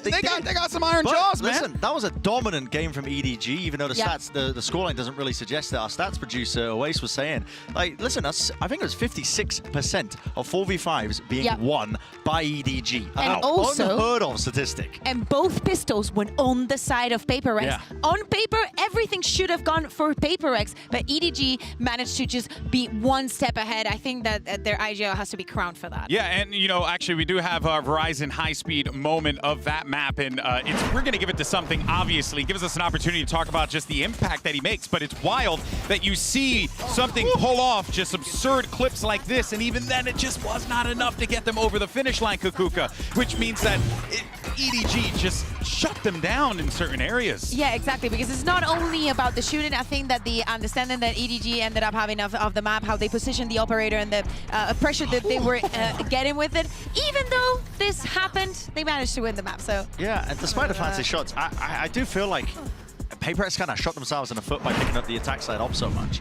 And they do it a lot. It's like something style. That happened last map too. Yeah, they try and do it to slow down the tempo, and because they condition super hard, pacey play styles, and then they slow it all the way down. And it can work, don't get me wrong, but they were really struggling to find ways to entry into sites when something had an operator, because they just couldn't find the pace increase when they needed it. He was doing his best, but it was really, really struggling. But for EDG, I think they had a wonderful macro understanding of how to play that map. I mean, extremity control is all the rage on Bind. It has been since it came out. Yep. Like controlling showers, controlling B-Long. If you have control of those areas, you're going to do wonders. And Haodong was just the pivotal player for all of it. Totally. The positionings that he was finding, we were mentioning how the lurks and controlling them lurks was going to be important. But he took it to another level. In so many rounds, we saw him just taking up all that space. Even though EDG is a very slow team, we see them waiting at the beginning of every round, waiting to see when PaperX is going to be the PaperX that we know and is going to be extra aggressive. They were also prepared for that. But then, as I said, Haodong finding the very specific timing into how to grant all that space, grant the kill, and also help the rest of his teammates being like, yeah, this is safe, I get the ult, safe, you know, we keep going. The lurks were so wild. It also just goes to show you, right, how, yes, you know, it is always going to be about the sum of all of your parts, but when you have someone like that who's really making individual plays, taking those risks, taking that space, and just being heads up, that is scary to have to play against, and PaperX learned today. I mean, it's crazy as well. I mean, they won this basically 4v5 as well. I mean, nobody had one kill for most of the map. He only got a second one towards the tail end. And yeah, his util was good. I will give him credits, I think, as well. I mean, he had the drone for the post plant in a lot of scenarios, getting good value at the tags. But I mean, it was a large ask, I think, of the rest of the EDG squad when they were losing basically in that metric. When we associate with China as a region, as they've always got that firepower, they kind of were losing those first duels, yet they were still salvaging the situations, which I thought were fantastic. And of course, you know, we have to big up Haodong because it's just him, hyper-intelligent lurk timings. Don't even tell me. I don't understand how he was able to just find these players. I think this is when there was a judge in the close corner. And yeah, this is just beautiful. This is the last round. We even see that he tags on the map to see. Oh, I saw me. Oh, that was it. Ah, man, what a heads up. Happened. But it's just so damn away from him to be able to find those timings. He had the TP and shot at it. Yeah, he shot his teammate. I thought it was his teammate. It's okay. There was a lot on the line. My guy's dialed in. He's dialed in. You know, everyone's a target. Doesn't matter who it is. We cut the clip too short. That was when he died the Chichu's ult as well. But, I mean, it was just a strange map. But it means we get split now, which I'm really looking forward to, because this is a map where PaperX, I have a love-hate relationship with it because they really do embody, you know, you get shot, you die, running this triple duelist variant. But it just doesn't have legs for me, I think, in the long run. So I'm curious if they're going to be running the exact same comp again this time around. They showed that they're willing to change stuff up. They changed their bind comp back to an earlier version. So they may change things up even further for split. They have that option available. Yeah, exactly. But maybe they didn't go that deep. Maybe it could be the Euro, and it's actually going to be back as the triple duelist, and no changes, if I'm not mistaken, on the side of EDG. I mean, now that nobody is on the sky, maybe he's going to have a better time. Yeah, maybe. I'm really going to be paying close attention to PaperX because if you only just watch their T1 game when they were running this comp, it looked like they were just cavemen banging their heads against the A site on the attack side. They were going for the 5-man, 4-man hits over and over again. They threw nuance into it, actually, when they played against Gen G. And one of the things that EDG are going to have to answer is actually keeping up with that tempo control. Like, making sure that they can always keep it at the back of their minds that PaperX could be in really deep positions really quite quickly. And especially because they're not running like a typical Sentinel. They don't have trips to try and slow down the big hits. It's going to be a difficult ask for them, so I'm putting a lot of attention on that. Yeah, exactly. And 3 out of 3 maps, PaperX is going to be starting on the attack. On the first one, it was definitely what gave them the win and the room to have that comfort. But on the second one, it wasn't like that. So let's see what this map takes us. Can Edward finally game his way to a victory over PaperX, or will W Gaming reign supreme? Let's send it back over to Mitch and Tom. It's silly. Well, Tom, it's time to find out the answer to that question. EDG, they've tried 3 times, they've failed 3 times, but the 4th, it's looking better. We're on map 3. It's in the name, though. W Gaming. Like, they don't lose. That's the problem. I don't know. The thing is, this composition is one we've now seen a couple of times. The surprise factor is gone. That doesn't mean you're going to be able to deal with it. It's very, very difficult. And these are also agents where I think, like, something, one of the best jets in the world, Forsaken, personal opinion, best Euro in the world. It's so difficult to play against the chaos that is created by this side. And that's the storm that's going to have to be weathered. The fun thing about this as well is, in my opinion, both teams have started on their better side of this map. So it's going to be, the first half might actually decide it. Well, that's it. And for PRX, they'll be happy with this attacking side, as they're already set up to move towards this A site. You can see there's a wall in play. It's going to be popped up, but the main thing drawing my eye is Forsaken. He's got himself a TP moving right up close, where he's already looking to get in towards screens, and, well, some trouble's brewing. He's got the first, but the site control stays to EDG. They've got the spike, and Con, he's only good for 2, but it might be enough. The advantage is theirs, and a pick needs to be found soon from the side of PRX. Leaving Mindfreak alone, though, isn't the best of looks. That spike's down on site, and he's got 3 players to pick off. No from the shadows either. That'd be impressive. Yeah. I think the whole team would have to be dead. And then some. Here we go. Just hoping to try and find an isolated duel, and it isn't going to be happening. EDG, they're off the mark. And then doing well as well. I like the fact that you almost see that PRX are doing this blitz player. I think they almost expected there to be no one on site, because they had multiple players trying to fight through in towards screens, and it almost seemed like they forgot that Con could be and was within the site. So off to a flyer. Good start from individually. He's had, well, not the best first map, an okay second. If this is where Con comes online, they'll be happy. Yeah, just in the nick of time, right? And you can understand why they don't expect him to be on site, giving him that opportunity. They saw 2 players' screens. Those players seem to be panicking to get back in. Okay, Hao Dong. Headbutt the nade to start this one off. But he's staying close on B. Fight around mid. 3 players from EDG want to maintain that control. And the lurk of something is left to try and pick them off when they do. Con walking down, but he's patient.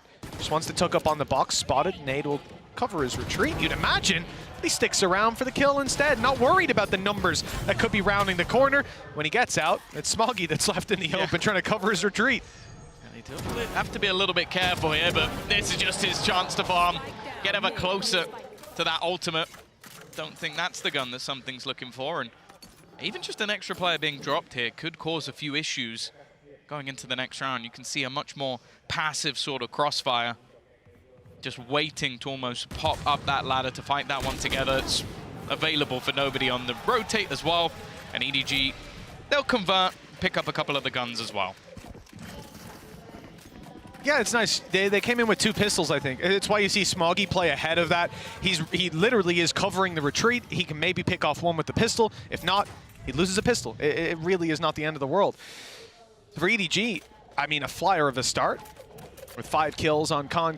The rifles on the side of PRX will be facing off against what was one of the more terrifying buys that EDG pulled out. Once they've got these pistols up against rifles, their win rate has been insane.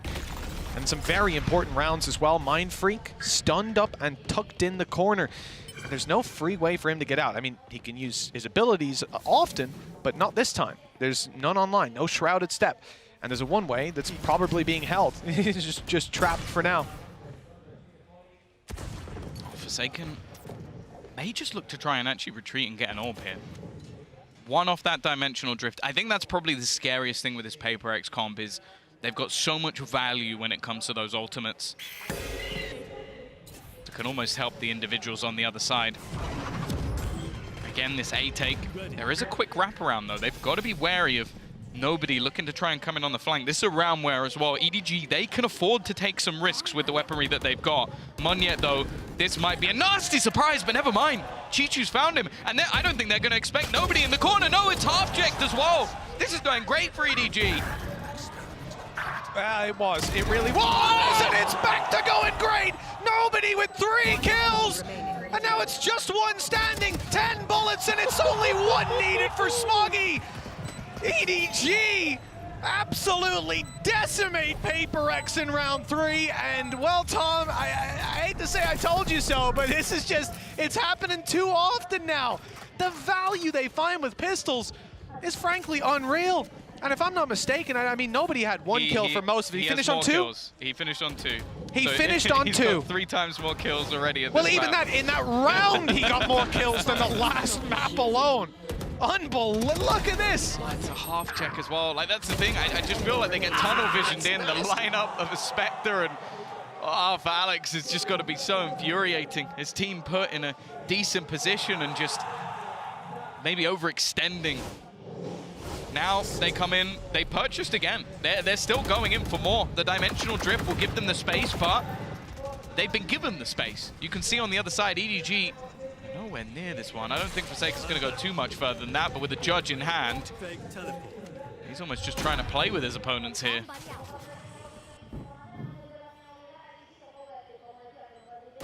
Pressure's on EDG on the way back through, and it's off EDG just that quickly. Kankan, I don't know where this guy was the last 2 maps, but he certainly turned up today. 3 kills already, and well, it doesn't look too good for PRX. You might think this is an eagle, but it's not. The weaker weapon of Forsaken, good for 2. Maybe more to be found, but nobody low. He's 90 HP, finding another 3. For Forsaken, an ace to put in the first round on the board for PRX. Unbelievable.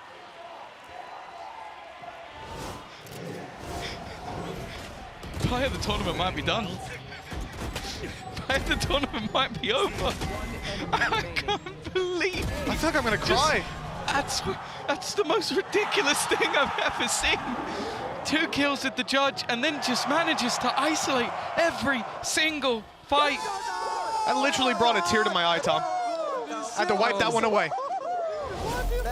I'm flabbergasted by this guy on a regular basis, but that is truly one of the greatest plays we've ever seen, and no surprise. PRX has taken a pause. Alex has probably got a hole in his desk at this point, be it in anger or celebration, who knows. And on the other side of things, EDG are just going to be left to stew in that one. A 1v5 ace to get their first round on the board. I feel like the only appropriate thing is to replay Brand's desk from earlier. Just shoot him in the face. Just shoot him in the face. What a round. I was thinking earlier in the round, like, it's really curious that with a judge, he gave up that control. Because he took screens. They had a smoke down, he was within it. I was like, oh, he gives up the control. That's really interesting. I don't think anybody saw that one coming. That's the thing. Not only a 1v5, a 1v5 ace with a judge, where they're all pushing in to cover that one angle. That's all they were worried about was elbow. They had everything else. I mean, taking your breath away. This is another level. 7 kills for Forsaken, 5 of them in the previous round. And as we come into round number 5, EDG still lead by 2, still have a decent amount of money. There's some weaknesses there, but nobody is showing up. That's something down right away. One of the duelists dealt with. Kankan, you can see he's feeling confident. Yeah, they're right back on the horse. It doesn't look like they've let that get to them whatsoever. Forsaken's been revealed by the Seekers as well. Looking for some more shenanigans, and in the 2v4, they're going to pop the Viper's Pit. They need Forsaken to do something, and now Devi, well, it's not quite 5, but he needs to do it all. At least he's got the pit to work with, but back-to-back, these kind of clutches surely can't be happening. Too many players, too many guns.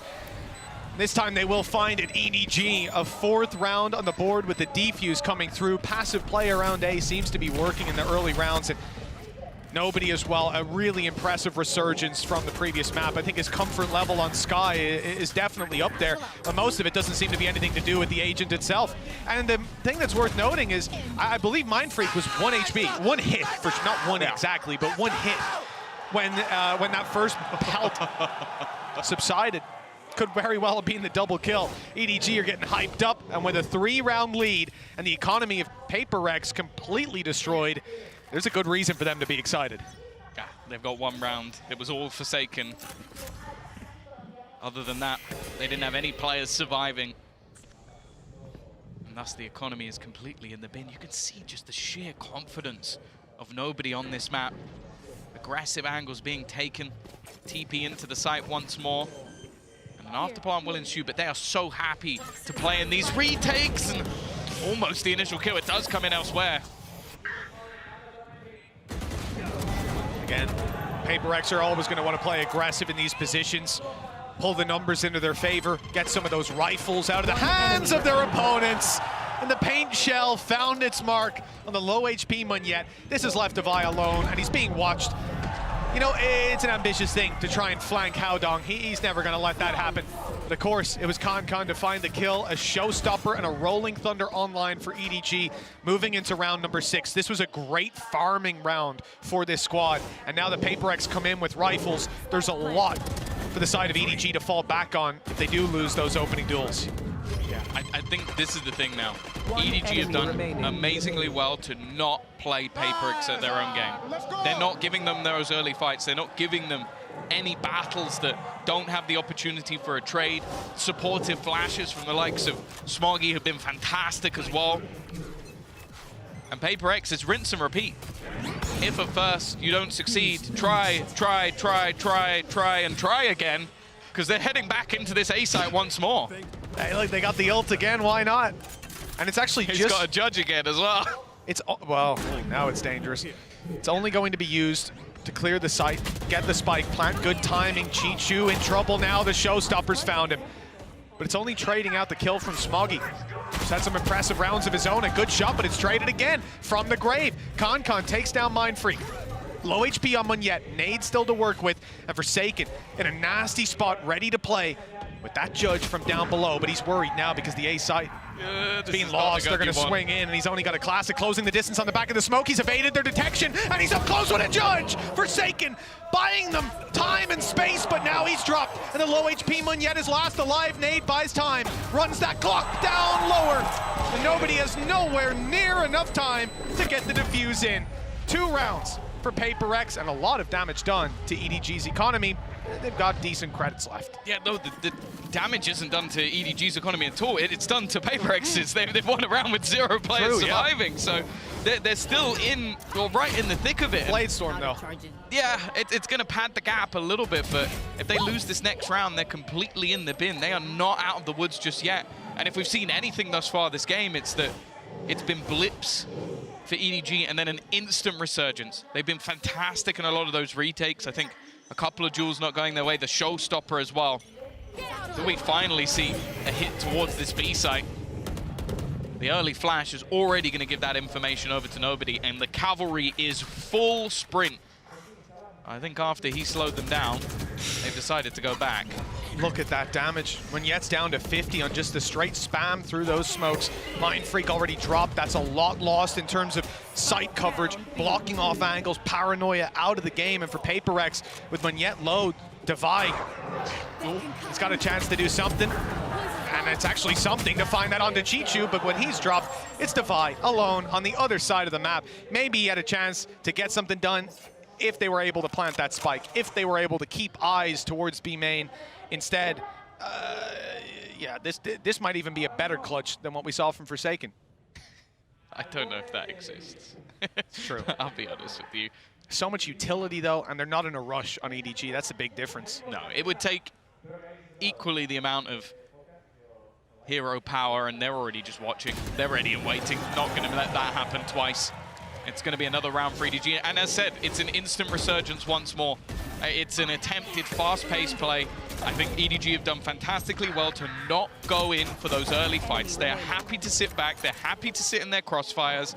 And when the opening kills aren't going the way of PRX, when advantages can't be garnered, it's just not going their way. Oh, you don't see Alex getting heated like that very often. Really? Well, last year he didn't. They were always winning. Well, yeah, I don't know. I think he was angry when they were winning. Yeah? Behind the scenes, he's a pretty chill guy, but I guess you put him in this, on the server, it's a different story. Oh, he's up there with Barber. The second you get him in that room with a desk and a monitor watching PRX, it's like, right, well, The desk's getting hurt. Yeah. Well, the desk of Alex's desk has his own Twitter account. You know that, right? Because of how much damage he does to it. Oh, I see. No, I've evaded that somehow. Talked to Alex a lot behind the scenes, and I suppose same as Barbar, right? They're super chill guys to chat to, and then the game starts. Wouldn't you be like this when watching your team run a triple duelist comp and get the plant down every round? You know what? Probably. It's a very frustrating thing, but when you look at EDG right now, like nobody, I cannot stress it enough. This guy had 2 kills last map. I'll say he had some great assists, good recons that won them a bunch of rounds, like Munyet, I think even popped his ult once, got reconned and taken down. But whatever about the utility, he's 14-2. Like, it's just completely shutting them down. Howdong's not being able to get behind them this time. He doesn't bloody need to. It's defense as well. Wait till the attack. Yeah, you're seeing the flexibility, a completely different role for either player and completely different results, but ultimately they're in the lead. That's a good start though. Forsaken again, he has been really the one shining light this team has had so far. Something taking the space, a hero rifle now in his hand. And this time they are playing slightly more aggressively. They're giving opportunities. That might be a mistake. Device flank this time, not gonna... Oh no! No, I wish I didn't see that. Well, it wasn't as late as before, but it was just as successful. At least the trade is found, and we're left into a 2 versus 4 with weaker weapons for PRX. This is something way beyond what you could have expected. Forsaken has ult to work with. If they need the information, more likely, it's just about winning those duels. Both players very isolated and spotted. They know where these EDG players are, and on the side of PRX, that's going to let them group up. A brave play from something. It didn't quite work out, but he's got plenty of teammates there to catch the ball when it's fumbled. 6-3. PRX, they're on the board. But it's been back and forth, and if it keeps up that way, EDG going to be very happy. This is the thing, the MasterCard Thrifty almost comes purely off the back of Forsaken again.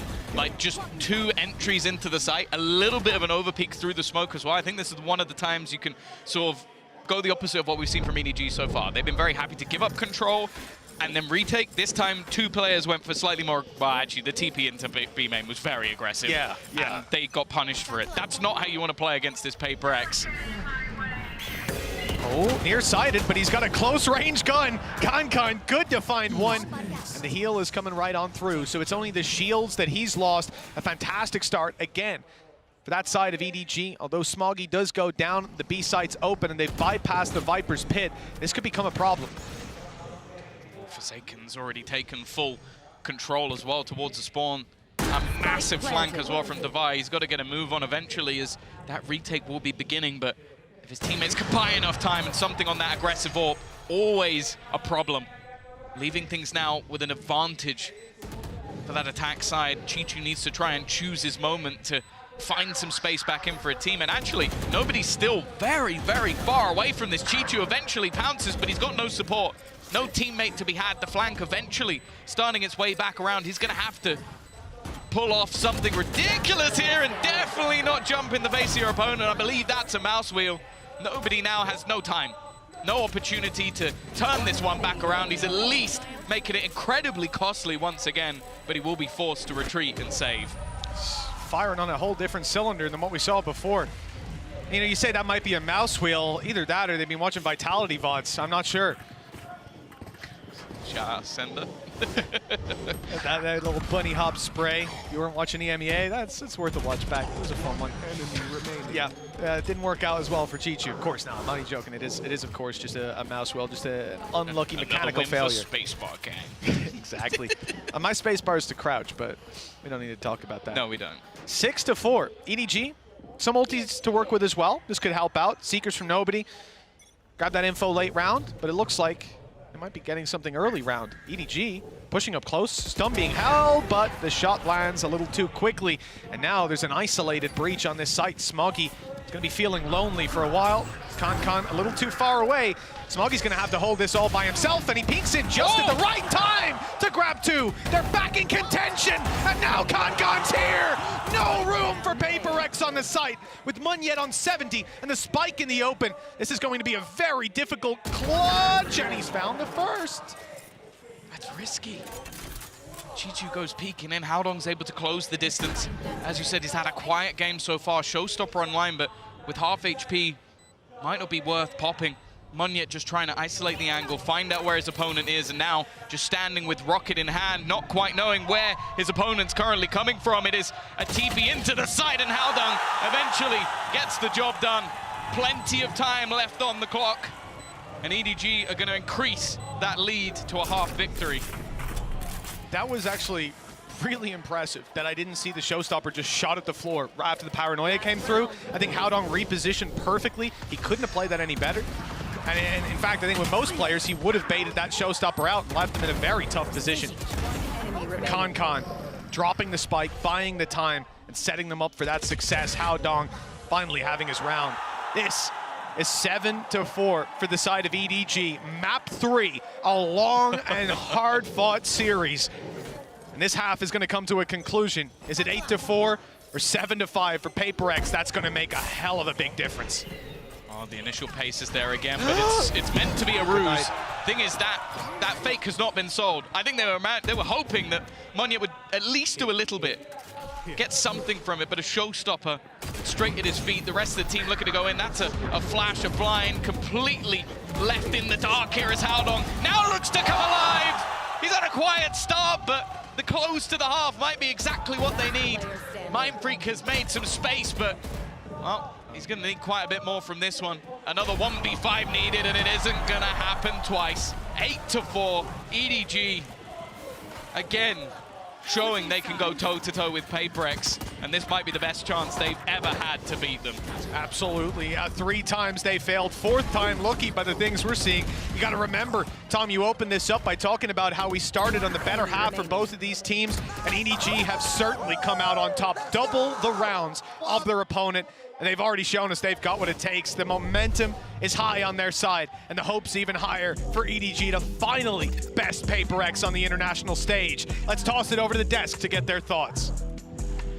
Only a few rounds away for EDG, but for PRX, they're a team that you simply just can't count out quite yet. That being said, though, EDG really looking to just close this one here with a decisive finish, Kukuka. Finally, after 4 times, this might be the time that EDG is going to close it. And the way that they're doing it, it has us very surprised. Can coming alive there in this last map. But actually, it's the protocols and how well studied they have the map and the effect that PRX composition is going to have onto it, right, Brand? Yeah, they've had some amazing answers, I think, for these big A hits, which is the bread and butter of PRX when they're running this comp and this map. Their attack side is what's looked always better, but like you said, it's the protocols. EDG here, taking their time, making sure they hold on to ramp control. Nobody being a difference maker here in this particular instance for the bonus round conversion. And then multiple rounds after this as well, always having the right ideas in mind to either play the full retake, like this, the flash peek coming in, just making sure that they fight for that heaven control, while the plan's still going down, so they're making sure they hold on to that crucial positioning. And even later than that as well, playing for the flood defense or playing for the hard anchoring positions. They always had the right answer for what was being thrown at them. And it just shows to me clear preparation, I think. You understand what the weaknesses of this comp were. It was one of my concerns, I think, for PRX. I was constantly talking about how weak their map pool could potentially be, and Split was the one that I was putting a focus on it on, because you can't just replace the Yoru with a Sky and expect it to work to fruition. You're going to have weaknesses, in particular, trying to fight in instances like this and really just... Yeah, I think EDG, you can tell from this, they've done their homework. Yeah, exactly, and you need to think about PRX. Now they're going into their defense half, and we need to think that they're coming to this event, the ones with the worst retake percentage. They're not going to be able to do the same as EDG did in this half. Yeah, and that is going to be quite scary for PRX. Can they find that next gear? They're going to need to, or else this match is done and dusted. Let's send it back over to Mitch and Tom. Thank you so much to our wonderful analyst desk one last time in this series, because we're into the last half, Tom. We've gone the distance, and PRX have now found themselves quite a distance behind their opponents. EDG on the attack side with a very quickened pace, and the A side is their target. It's wide open for PRX with just Avai holding it. He's got a wall, though, to play back in. Well, PRX, for the most part, they've been good in their pistols. Didn't go great in the last half, but we'll see if they can get this one over the line. Already losing the control of the site, and nobody is not going to allow any shenanigans from the TP of Forsaken. Now, they do have a quick flank. They're ready to sort of surround their opponents, but with something already going down, I believe that was through the smoke. That is not the start PRX were looking for. Nice fake by Forsaken as well. He put his TP down, faked it out, and nobody's gone looking for him. Well, much to his surprise, the player was still there. Oh no! The martyrdom comes into effect in EDG now. Stam with a very good chance. Low HP on a few players though, on both of them. In fact, the Mindfreak capitalizes. The first is his, and 20 HP left on Smoggy. A big play with the Frenzy is not gonna happen. PRX have found the pistol, and this is a lifeline for the defense of PRX. Yeah. We got him very quickly, but something I wanted to mention is you look at the last couple of times the PRX have played this map with this comp, they had 8-4 attack sides. So for the majority, they were really putting up numbers in that first half. We had high expectations for it, and as it was mentioned by us and the desk, it seemed like EDG weathered the storm, came prepared. And also, you've just seen the individuals shining. Khan 22-10, nobody 16-5, they've been on form. And some of the players on the other side have been a bit quiet. Something 5-12. On that Jet, that's a rarity. That's something you never really see from him. Now he's got a chance to farm up some orbs here. Has himself that Outlaw.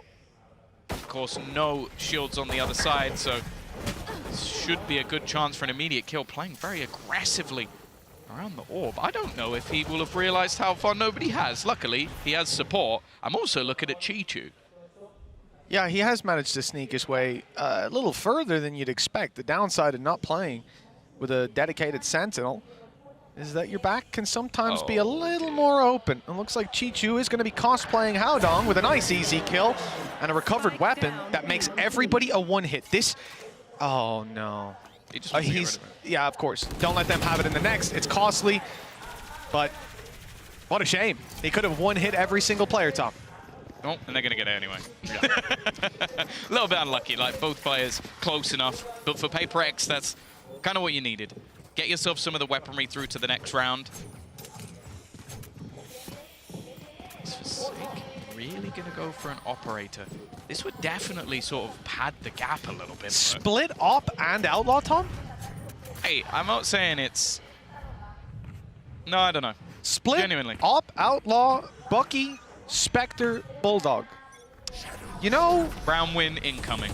Sometimes you just, you can't use your own logic because it ain't the same as theirs. Paranoia, nade, and play through him, and yet up close with a Bucky. Okay, this is great value for this weapon. A massively strong angle to play around, and one they're not likely to pop a close sky flash on all too often. The op not finding its mark. Neither did the Outlaw. To B. Look, A is very much open now, so is middle. Yeah, they've lost something in a very audacious position. I imagine that was with the dash online. Forsaken is now in a good spot, but he's lost his life as well. This man just isn't missing at the moment. The main character of this matchup had a rough start to the series, but has come alive at the perfect time. Dominating, taking over, even with the heals to support him here. Devi under pressure, and he's going to go down to the same man as well. What hope is there? A save is called as Munyet has retrieved the operator. He would very much like to have that expensive weapon in the next round, having invested so much. You see Forsaken's credits 350, and even that shot from Munyet, it's not as valuable as you think. It's a kill and a dent in the economy that is decently low for EDG. It helps to manage their money. The problem is they know where the op is now. Sure, it might not be back on B site, but they've cast a wide net, and as this round comes to a close, they'll look to close that net and catch him. It looks like they've done just about enough, and yeah, indeed. Oh, never mind! Munyet's got it! He's out! He's out! He was out! But he stayed around for another kill. I guess they might have caught him as he moved through spawn anyways, so it's not that he was guaranteed a free run. But that op is lost. Yeah, and that is going to put a dent. It's going to be Forsaken who takes it. They're going to just give him a stinger. Obviously, when you're playing that Yoru, you can take some risks, play some aggressive angles. But it's definitely not ideal, especially when he has been one of the major players in this game so far for PRX when they've had success. Munyet, showstopper online. Kanka, no surprise, his is one away. They're already going to just try and play with some of the sound cues. It doesn't seem like there's any real interest from PRX with those early initial sounds made. They've gone and taken the orb anyway. There was a player close, but he's TP'd out. I think they might even have heard that sound. There's no one on the A side. Yeah, it's wide open. They're just playing into middle. I guess, again, with some slight vulnerabilities for the side of PRX, they're just willing to completely give that up. And with how the lurks have been, that's somewhat surprising, but it looks like they might actually get this spot on. He comes in, Chichu's under pressure. You might think, but you would think wrong. That, I'd love to see Coach Alex's cam as that one comes in. Weapons picked up, they hear them backing off, the paranoia's there. And the flash out from Forsaken, he's not going to give it up. This is the right play. He wants to pull the advantage back into their hands. With the spike down, he sticks around after turning. Another huge round. He might not be alone, but he doesn't need backup. Not when he's playing like this. Mindfreak closes the round, and well, it was very close to being 2 aces for Forsaken. This man is single-handedly keeping the team in it. Yeah, there have been multiple rounds now that, well, ironically, have looked Forsaken, and somehow he's just managing to pull off play after play. He's been on this roster for a long time with many heroes arising. We saw the rise of Jing, Something, Munyet joining the team, and somehow this guy always still looks like the superstar. And when you can see for the other side, they've got to try and almost center themselves because it's just ridiculous. Bear in mind, he picked that rifle up off the corpse of a teammate midway through that battle. He only had a stinger to start the round. And because of him picking up that rifle, his teammate died because they heard the sound cue and they swung it. Now, though, there's a little bit of a different approach from the side of EDG. Just shoot him in the head with Sheriffs, and it's worked out perfectly. 9-7, double digits on the line, and they have so much control. The ult is going to be used, finding out Chichu. Good flash, but no kill. 4 HP left, but it's enough. He's made it, well, oh! I thought he made it out. They pulled him right back in. Mindfreak, 1 versus 5. And if you thought this was the round we were going to look at when barriers went up, go get your head examined. They've still got no weaponry. No, they've picked 1 rifle. They haven't managed to get any of the guns. It was just such an absurd round. And the thing is, that is Chichu now realizing how much space he can take. He walked straight into that A site. But I don't even think he broke stride the entirety of the round because of how PRX have been playing. And because of that, it ends up being their downfall. EDG consistently spotting the openings of their opponents. And it's been lurks on both of the maps that they've won. Haodong in the last map, and now Chichu doing the same on this one. It's a problem that PRX are gonna have when they run these sort of comps. They came into this round up against an Eco on the side of PRX. They had full rifles. And the call in the end is to save before they even find a kill. 1 rifle that they get out of that situation. An utterly ridiculous, that also already done some damage to him, but he was quite low himself. And for PRX, yeah, that is very much what you expect to see. Disappointment and anger as EDG have stolen this out from under PRX's nose. 3 rounds in the lead, and they need 3 to send PRX 0-1. You can have a PRX versus Loud game, and, well, Munyet doesn't want that. No, no. It's the opening they've been looking for. Both teams have had mass success with weaker weaponry. And Chichu does have a Viper Spit. If they can get him into position, it could be problematic. Something, he's been spotted, but just runs away with the information. You can still see the Tiger being thrown out over on the A site. Information being garnered by EDG, and again, that walk up, but this time there are players there. Even the TP available onto site for Forsaken if he needs to go back and support. Instead, it's this fight, and again, Something has been having a rough time in individual battles, which is not something I thought I'd say today. Well, even starting out the day, the first 2 maps, Concon had a pretty tough time in individual battles, but there's no signs remaining of that anymore. Lots of players from EDG ready to run into a site. That's going to be the Rolling Thunder that's point of contact close. Already is Forsaken, and he's caught 1, but he won't get out of there. The spray is too good. Quick rotate by Mindfreak, straight into a stun. He's kept back for a moment, and that wall is buying space and time, but as they cross it, they're lower. Easier to take down, and Mindfreak catches all 3. PRX aren't giving this up just yet. The gap is down to 2. Yeah, somehow. Somehow the gap is within touching distance for PRX with how things have gone. A solid start with the showstopper. I also like how we see Forsaken just delay that pop flash aggressive spot. It kept his teammate alive on the site. That surely would have been him going down with the Rolling Thunder. And that also bought time for Mindfreak to be able to TP to the other side of the map. So impact even without the numbers. Still though, economy on the brink. An aggressive push that has had very little success so far. Oh, something's even going to give it up. You can see the respect being given to the side of EDG. Not by Forsaken, that's for sure. He's just swinging out looking for long-range battles. It's a decoy going through, and Chichu's realized, oh, he was screens a second ago. I don't think he's up in heaven. The rotates are coming through, and they'll fight for heaven by the looks of things. I like this wall on A. Oh, no. Oh, it looks like I'm incorrect. There's going to instead be a bit of a poke by Concon up towards B first, and that is keeping players in position. Mindfreak's pushed up, 3 players towards B, and it's the fight on Concon that could decide it for Forsaken.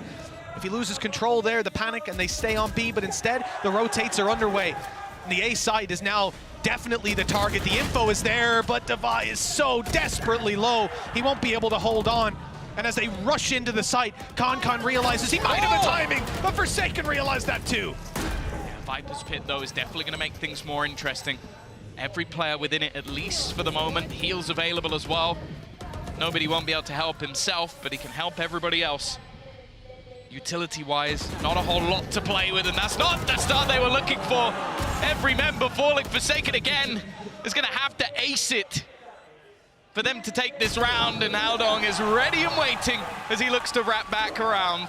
11-8, lead extended once more. And now the problems really are there. Look at the economy for the side of PRX. Yeah, this is crushing. If it was EDG, I'd be expecting us to see 11-10 on the board, but the thing is, it's not. PRX have struggled on some of the lower buys. EDG have been so disciplined is the main thing. They did win one, and it was off Forsaken's double entry with a Sheriff. So, but that's the thing. I do feel like right now, even though like Mindfreak is up there, I feel like I'm just looking at him every round. I'm like, okay, can he give them something to play with? Because otherwise, I just don't see a way that through. And Mindfreak's already dead. Yeah, that's going to be tough. Smoke's down. No paranoia. Although it's often used off early contact, Forsaken is going down to take a close range fight. No His TP is to B, and he's out. It was just a quick recon jump. I like that for info, but the info, unfortunately, is that the stack on B is incorrect. The A side's under threat, and they're going to be very late to the party. He's got no flashes to play with, so it just has to be off raw skill, and this time, too many targets. Not going to be able to get anything, and just look how far the remaining players are. It might even be a scenario of just going down to the spike. The only thing against that is for something probably wanting to get that Blade Storm online. Devi as well. You know, he's about to get the Viper's Pit into play. Could be huge for that defensive side to cut down an angle, especially like A main where they've been so quickly bypassed again and again. You can see he's going up to try and get something. He'll get an orb one way or another. And it looks like it's the other. Yeah, shot in the head. Something going up for the same. And it's just a formality at this point. Smoggy's picking them all up. The wall goes down, and here's the push. No kills for something. Blade Storm, Viper's Pit have been acquired by PRX, but the cost they paid is that EDG now have 4 chances to put them 0-1, put them up against possibly an FPX, the loser of the next series, or Loud. Yeah, there's not great options. Even the loser of the next series just seems like a rough one. You can say that again. Hometown Heroes or the America's #1. I don't think it's a good look either way. It is brutal with 2 losses sending you out. And that's the thing, even if you win that first one, there's still a decider match. You're still going to have to play one of those upper bracket teams. For now, though, a little bit of extra pace thrown in from EDG. A chance they've never had before, a chance to close out a series versus PRX with 3 losses. I've heard 3 is the magic number. They're looking at 4. But there's a lot of ults online for their opponents right now. That is where PRX have done their best work. And especially thinking about this A site setup, if they play retake, Viper's Pit can get online using that wall to block a lot of the angles on the way back through, even towards elbow. And it is somewhat of a retake. Fight for heaven for sure. PRX want to keep control over that spot, as EDG will be pushing into it. Now, these are big players. Munyet's had a good game, but Forsaken, he rated his team at a 6 out of 10 right now.